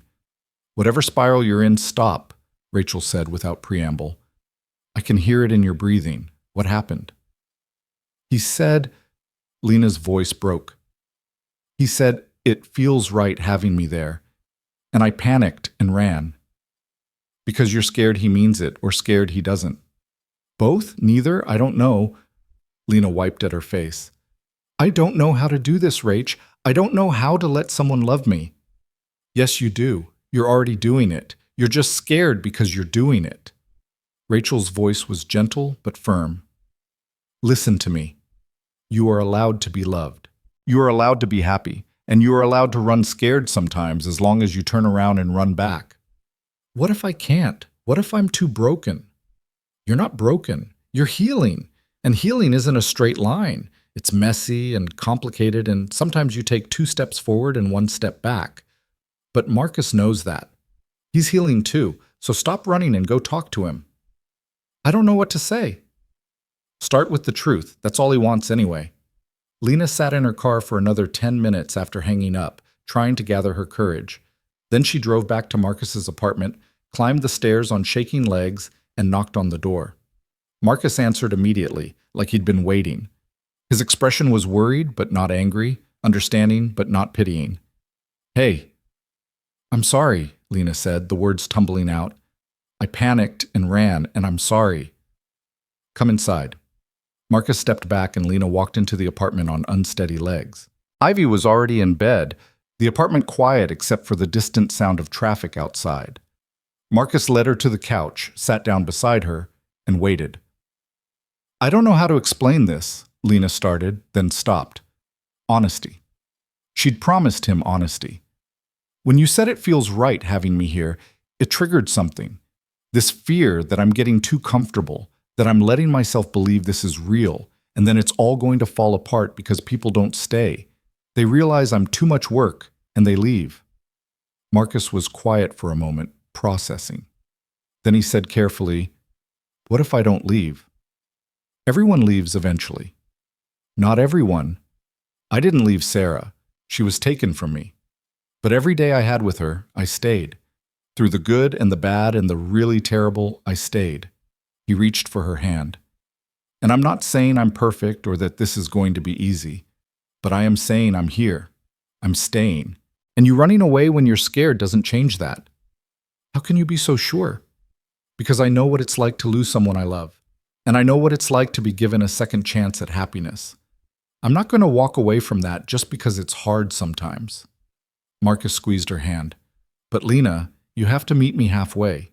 You have to let me in. Even when it's scary. Especially when it's scary." Lena felt tears sliding down her face. "I don't know if I know how." "Then we'll figure it out together. But you can't keep running every time things feel real. That's not fair to either of us." His voice was gentle but firm. "I need you to try. Really try. What if I fail? Then we'll deal with it. But you can't fail if you don't try." They sat in silence, Lena processing his words, Marcus patient beside her. Finally, she took a shaky breath and said, "Okay, I'll try. Really try. But you have to be patient with me. I'm going to mess up sometimes." "I know. And I'll mess up too. That's part of being human." Marcus pulled her close, and Lena let herself be held. "We're both figuring this out, Lena. Neither of us has all the answers, but we can figure it out together if you let us." "Together," Lena repeated, testing the word. It felt foreign and familiar at the same time, terrifying and comforting. "Okay. Together." They stayed on the couch for a long time, talking through her fears and his concerns, building a foundation of honesty that was stronger than perfection ever could be. By the time Lena left, late, exhausted, but somehow lighter, they'd made a plan. She would tell him when she was spiraling instead of running. He would be patient but honest about what he needed. They would take it one day at a time, one moment at a time, and trust that the foundation they were building was strong enough to weather the storms. That night, lying in her own bed, Lena's phone buzzed with a text from Marcus. "Proud of you for coming back. That took courage." She typed back, "Thank you for letting me. For staying.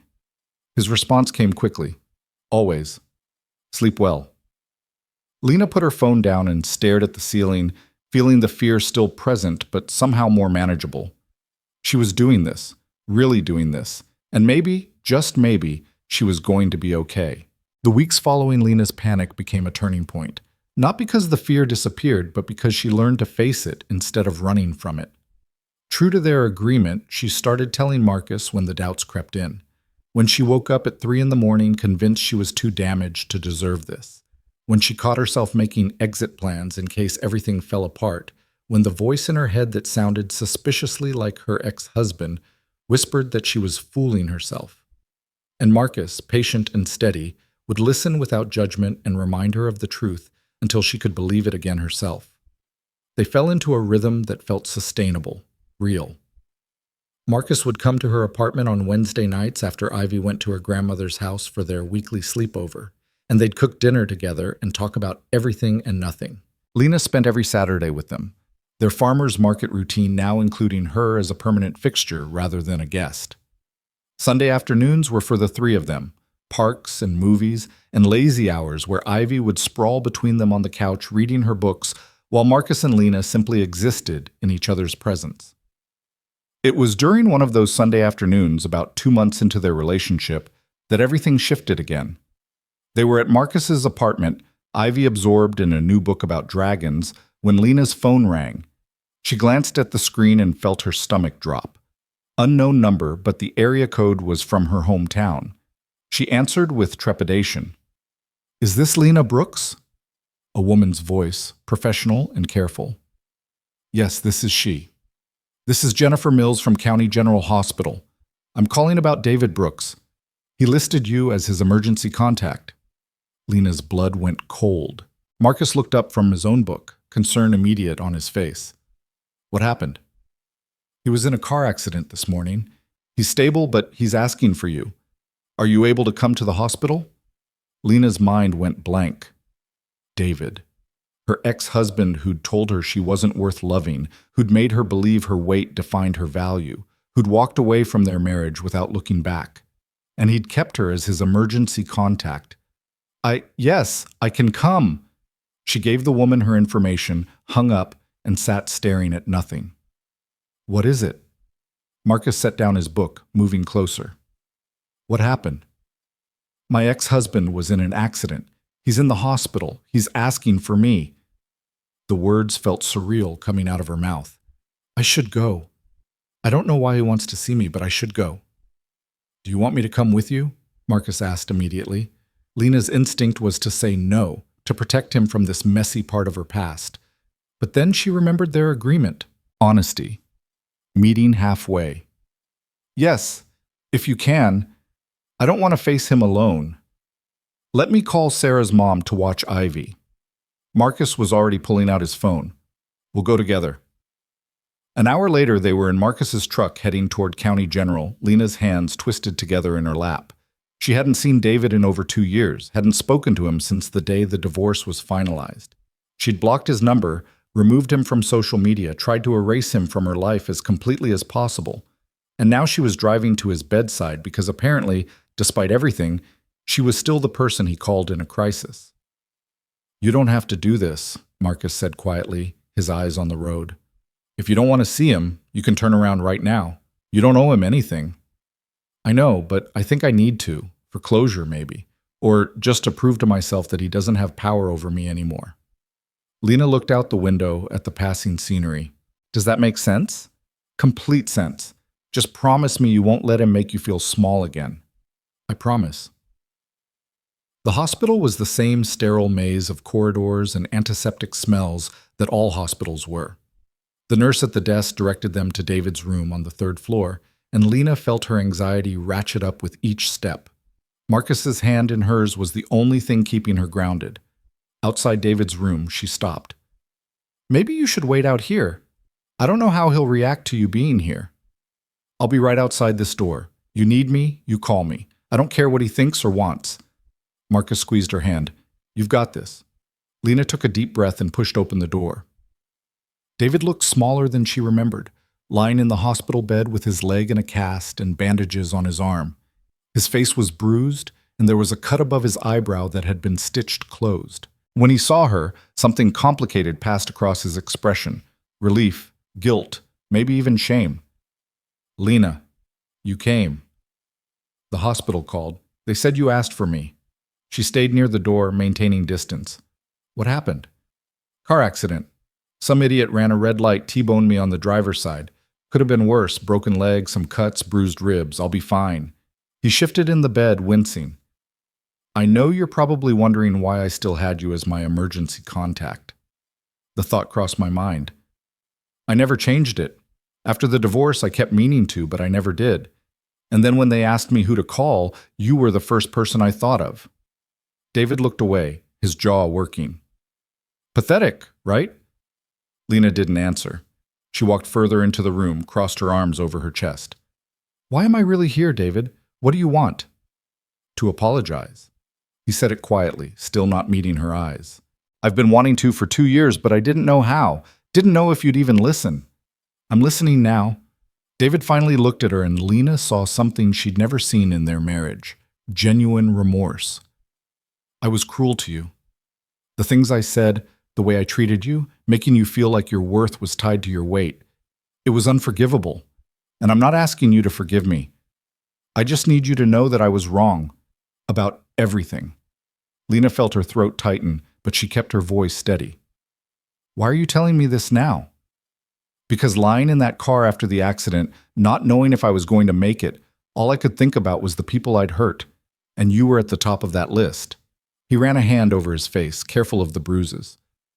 "You deserved so much better than what I gave you. You deserved to be loved for who you were, not criticized for what you looked like. And I'm sorry. I'm so sorry."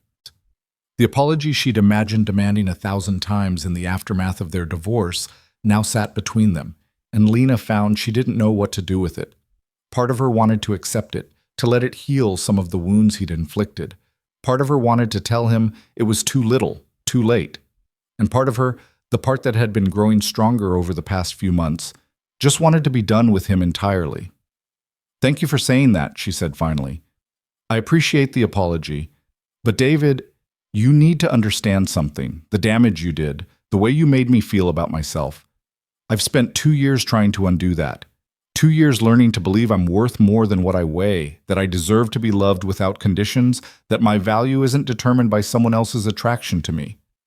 "I know, and I'm not finished." Lena's voice was firm. "You broke something in me, and I've been putting it back together piece by piece, and it's been hard and painful, and there were days I didn't think I'd make it. But I did. And I'm happy now, really happy, with someone who sees me for who I am and loves me because of it, not in spite of it." David's expression shifted, something like jealousy flickering across his face before resignation took over. "Good. That's good. You deserve that." "I do deserve it. And it took me a long time to believe that, but I believe it now." Lena moved toward the door, ready to leave this chapter of her life behind. "I hope you heal, David. Your leg, your ribs, all of it. And I hope you learn to be a better person, but I don't think we need to be in each other's lives anymore." "Lena, wait." David shifted in the bed again, his face contorting with pain. "Can I ask you something?" "What?" "Are you happy? Really happy?" Lena thought about Marcus waiting in the hallway, about Ivy's laughter and Saturday mornings at the farmer's market, and the life she'd built from the ruins of this marriage. "Yes, I really am." "Then I'm glad I was wrong about you. I'm glad you proved me wrong." David's smile was sad but genuine. "Take care of yourself, Lena." "You too." She walked out of the room and found Marcus exactly where she'd left him, leaning against the wall with his hands in his pockets. He straightened immediately when he saw her, his expression concerned. "How did it go?" He apologized for everything. Lena took Marcus's hand, let him pull her close. "And I realized something in there." "What's that?" "That I don't need his apology to be okay. I don't need him to validate my worth or admit he was wrong, because I already know I'm worth more than how he treated me. I already know I deserve to be happy." She looked up at Marcus, at the steady certainty in his eyes. "You helped me learn that. You and Ivy both. Marcus cupped her face gently, his thumb brushing across her cheekbone. You learned it yourself. We just reminded you. Either way, I'm done with that chapter. I'm ready to move forward. Lena stood on her toes and kissed him, soft and sure. Can we go home now? Yeah, let's go home.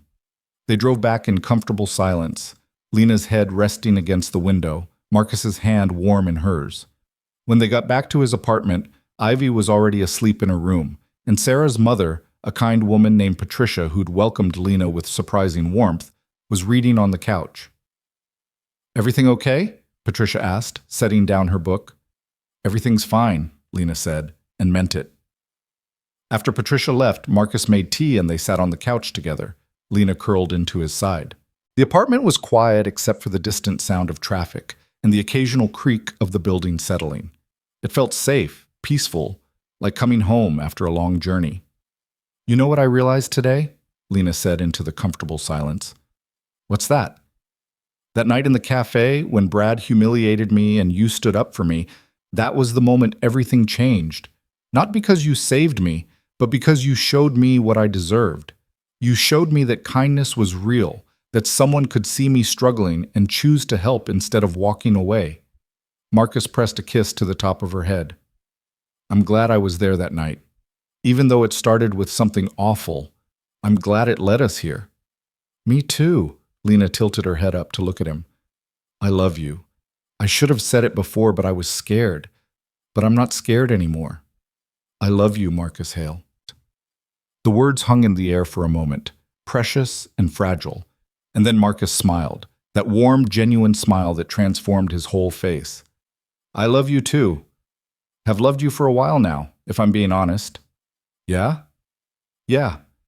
Maybe since that first night when you trusted me enough to sit with you even though I was a complete stranger. Maybe since the day you climbed that jungle gym just because Ivy asked you to. Definitely since you looked at me over dinner one night and I realized I couldn't imagine my life without you in it. Lena felt tears prickling at her eyes, but they were happy tears this time. We're really doing this, aren't we? Building a life together. If you want to. If you're ready. I'm ready. Scared, but ready. She laughed softly. I think scared and ready might just be my permanent state of being. Then we'll be scared and ready together. They stayed on the couch until late into the night, talking about the future in a way they hadn't let themselves before. About practical things like eventually moving in together and how to navigate being a blended family. About dreams and hopes and all the ways their lives could intertwine. About the possibility that maybe, just maybe, they'd found something worth fighting for. The next morning, Lena woke up on Marcus's couch with a blanket draped over her and sunlight streaming through the windows. She could hear voices in the kitchen, Marcus and Ivy, the clatter of dishes, the smell of coffee, and something sweet baking. She stretched, feeling more rested than she had in months, and padded into the kitchen. Ivy was standing on a step stool at the counter, carefully pouring pancake batter onto a griddle while Marcus supervised. When she saw Lena, her face lit up. Lena, you stayed over. We're making pancakes. I can see that. Need any help? We've got it under control, Marcus said, coming over to kiss her good morning. But you can sit and look pretty if you want. Smooth, Lena teased, but she sat at the small kitchen table and watched them cook together. There was something about the domesticity of it, the easy collaboration, Ivy's concentrated expression as she flipped a pancake, Marcus's patient instruction, that made Lena's chest ache with happiness. This was what she'd been missing, not just romance or companionship, but family, the sense of belonging somewhere, of being woven into the fabric of other people's lives in a way that mattered. She'd found it here, in this small apartment with its second-hand furniture and walls covered in children's artwork. She'd found home. After breakfast, they took Ivy to the park as usual, their Saturday routine unbroken by everything that had happened the day before. They pushed Ivy on the swings, helped her across the monkey bars, and sat on a bench together watching her play with other kids her age. I've been thinking, Marcus said, his arm around Lena's shoulders, about what you said last night, about building a life together. And I think we should do it, not rushing, not tomorrow, but soon. I want to wake up with you every morning, I want Ivy to have you there for breakfast and bedtime stories and all the little moments in between. I want to build something real with you." Lena leaned into him, feeling the solid warmth of his body against hers. "I want that too. But I need to know something first." "What's that?" "Are you sure? Really sure? Because being with me means dealing with my baggage, my insecurities, the days when I'm convinced I'm not good enough.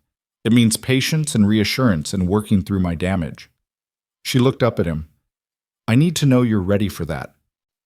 Marcus turned to face her more fully, his expression serious. "Lena, we all have baggage. I've got a dead wife I'm still grieving, a daughter who lost her mother, and enough guilt and fear about moving forward to fill an ocean. You think your damage is somehow worse than mine? We're both works in progress. The difference is, we're progressing together. You make it sound so simple.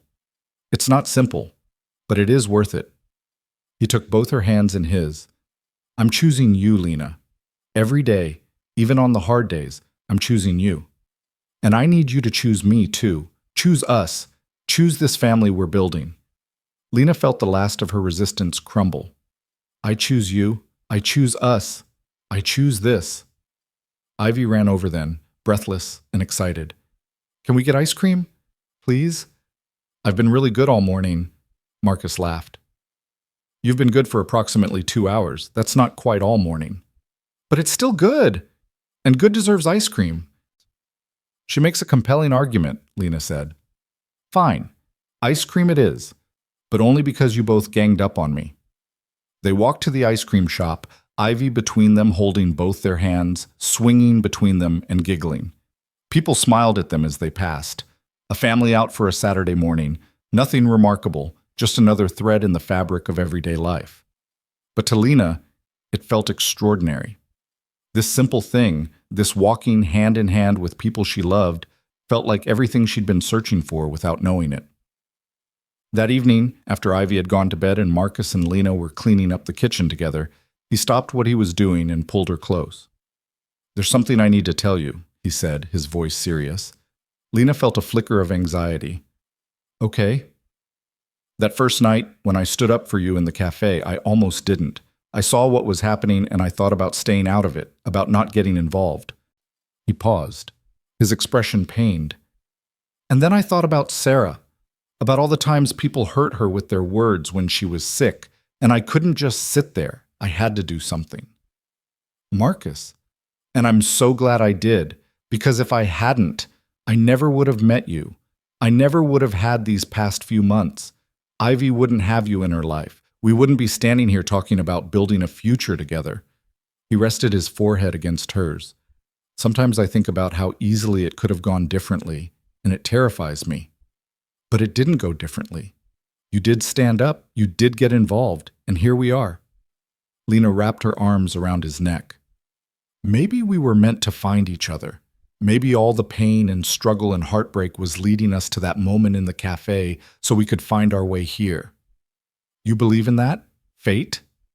I believe in us. And sometimes that feels like the same thing." They kissed then, slow and deep, and Lena felt the truth of her words settle in her bones. This was right. This was real. This was worth every moment of fear and doubt because it had led her here, to this man and this child and this life they were building together. The months that followed were a masterclass in patience and compromise. Lena started staying over more frequently, first once a week, then twice, then 3 times until it seemed silly to maintain 2 apartments. They talked about moving in together properly, about logistics and space, and what it would mean for Ivy to see Lena as a permanent fixture rather than a frequent guest. It was Ivy who made the final decision, as usual. One night at dinner, she looked up from her spaghetti and said, "Lena should just live here. She's here all the time anyway, and then she wouldn't have to go back and forth and I could see her every day." Marcus and Lena exchanged glances. They'd been dancing around the conversation for weeks, both waiting for the right moment. "Would you be okay with that?" Marcus asked his daughter. "With Lena moving in officially?" "Yes. Why would I not be okay with it?" Ivy looked genuinely confused by the question. "Lena's family lives together." "Out of the mouths of babes," Lena murmured, and Marcus smiled. Okay then. Lena, what do you say? Want to move in with us crazy people? Lena looked around the small apartment that had become her second home, at the photos on the walls and the toys scattered across the floor, and the two people watching her with hope and love in their eyes. Yes, absolutely yes, Ivy cheered, nearly knocking over her glass of milk in her excitement. Marcus came around the table and pulled Lena into a kiss that made her toes curl. And just like that, the decision was made. Moving in was easier than Lena expected. She didn't have much. Her marriage to David had ended with her keeping very little, starting over in a furnished apartment with the bare minimum. Most of what she owned fit in Marcus's truck in 2 trips. The hardest part was letting go of her apartment, the first place she'd lived alone, the space where she'd slowly rebuilt herself. But even that felt right, like closing one chapter to begin another. The first morning she woke up in Marcus's apartment as an official resident rather than a guest, she found Ivy already awake and sitting on the foot of the bed.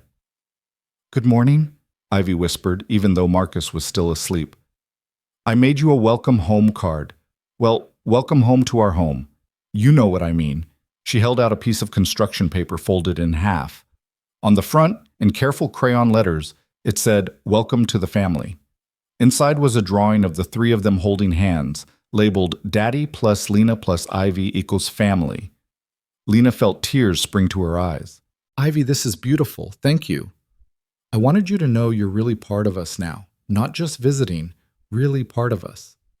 Ivy crawled up the bed and hugged her. "I'm glad you're here." "Me too, sweetheart." "Me too." Marcus stirred then, opening his eyes to find both of them awake. "What's happening? Is everything okay?" "Everything's perfect," Lena said, holding up the card. "Look what Ivy made." Marcus read it, and his expression softened in that way it did when Ivy did something that reminded him she was growing up. "That's beautiful, kiddo. Really beautiful." "I know. I'm very talented." Ivy bounced on the bed. "Can we have pancakes for breakfast to celebrate Lena living here?" "Sure. Why not? Let's celebrate." They made pancakes together, all 3 of them crowded into the small kitchen, flour getting everywhere and Ivy insisting on adding chocolate chips to everything. It was chaotic and messy and absolutely perfect. This was family, Lena realized. Not the pristine Instagram-worthy version, but the real thing, complicated and beautiful and more than she'd ever hoped for.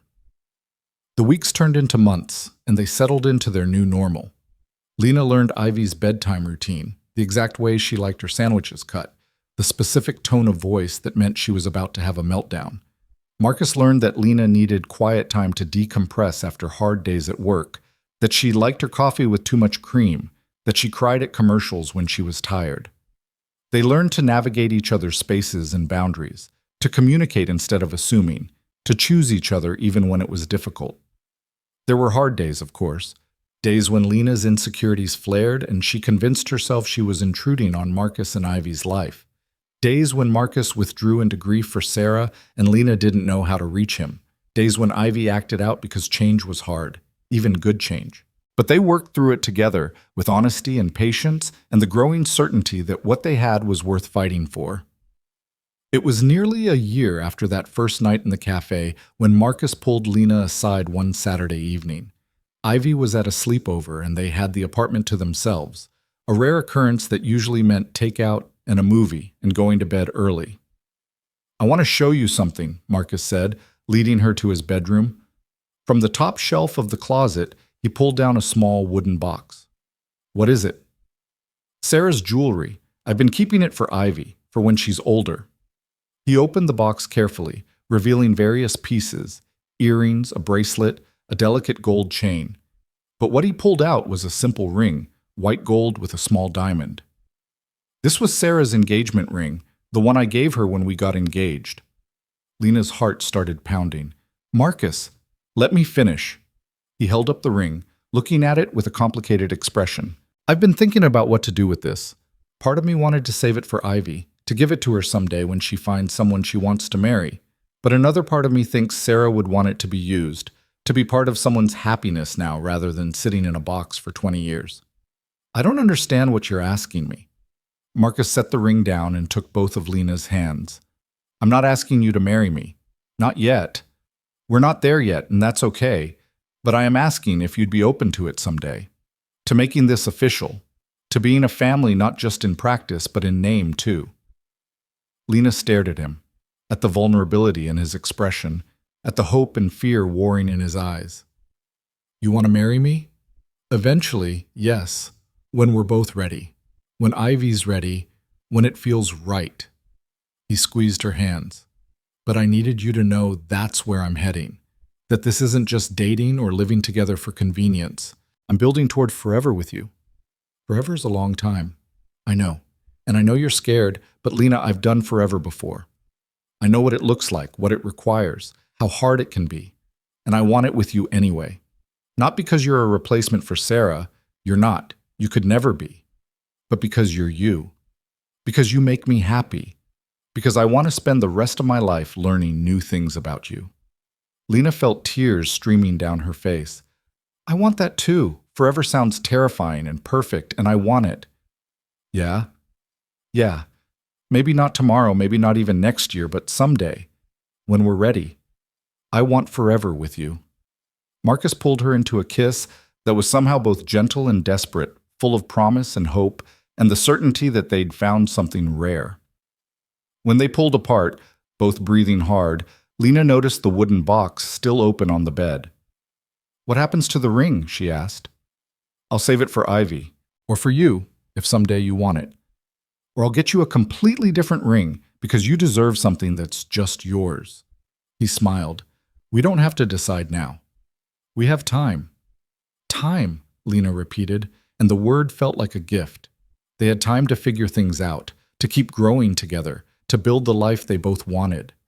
There was no rush, no deadline, just the steady certainty that they were heading in the right direction. That night, lying in bed with Marcus's arm around her and the quiet apartment settling around them, Lena thought about how far she'd come, from that humiliating night in the cafe to this moment, loved, secure, home. It hadn't been easy. There had been setbacks and moments of doubt and days when she wanted to run, but she'd stayed. She'd chosen to be brave, and it had led her here, to this man and this child and this life that felt like everything she'd never known she needed. Her phone buzzed on the nightstand. A text from Rachel. "How's domestic bliss treating you?" Lena smiled and typed back, "Better than I ever imagined. Thank you for telling me to run back instead of away. That's what best friends are for. Now go enjoy your man and stop texting me." Lena put her phone down and snuggled closer to Marcus, who murmured something in his sleep and pulled her tighter against him. Outside, the city continued its endless rhythm, cars passing, sirens in the distance, the sound of other people living their lives. But in here, in this small apartment that had become her home, everything was quiet and peaceful and exactly right. She thought about that night in the cafe sometimes, about Brad's cruelty and her humiliation and Marcus standing up for her when he didn't have to. She thought about how one moment, one choice, one act of kindness had changed the trajectory of her entire life. And she was grateful, not for the pain that had brought her there, but for the courage she'd found to accept help when it was offered, to believe she deserved better, to take a chance on something that scared her. The next morning, they picked up Ivy from her sleepover and went to the farmer's market like they did every Saturday. Rosa had saved them the best strawberries, and Ivy chattered the entire time about her sleepover adventures.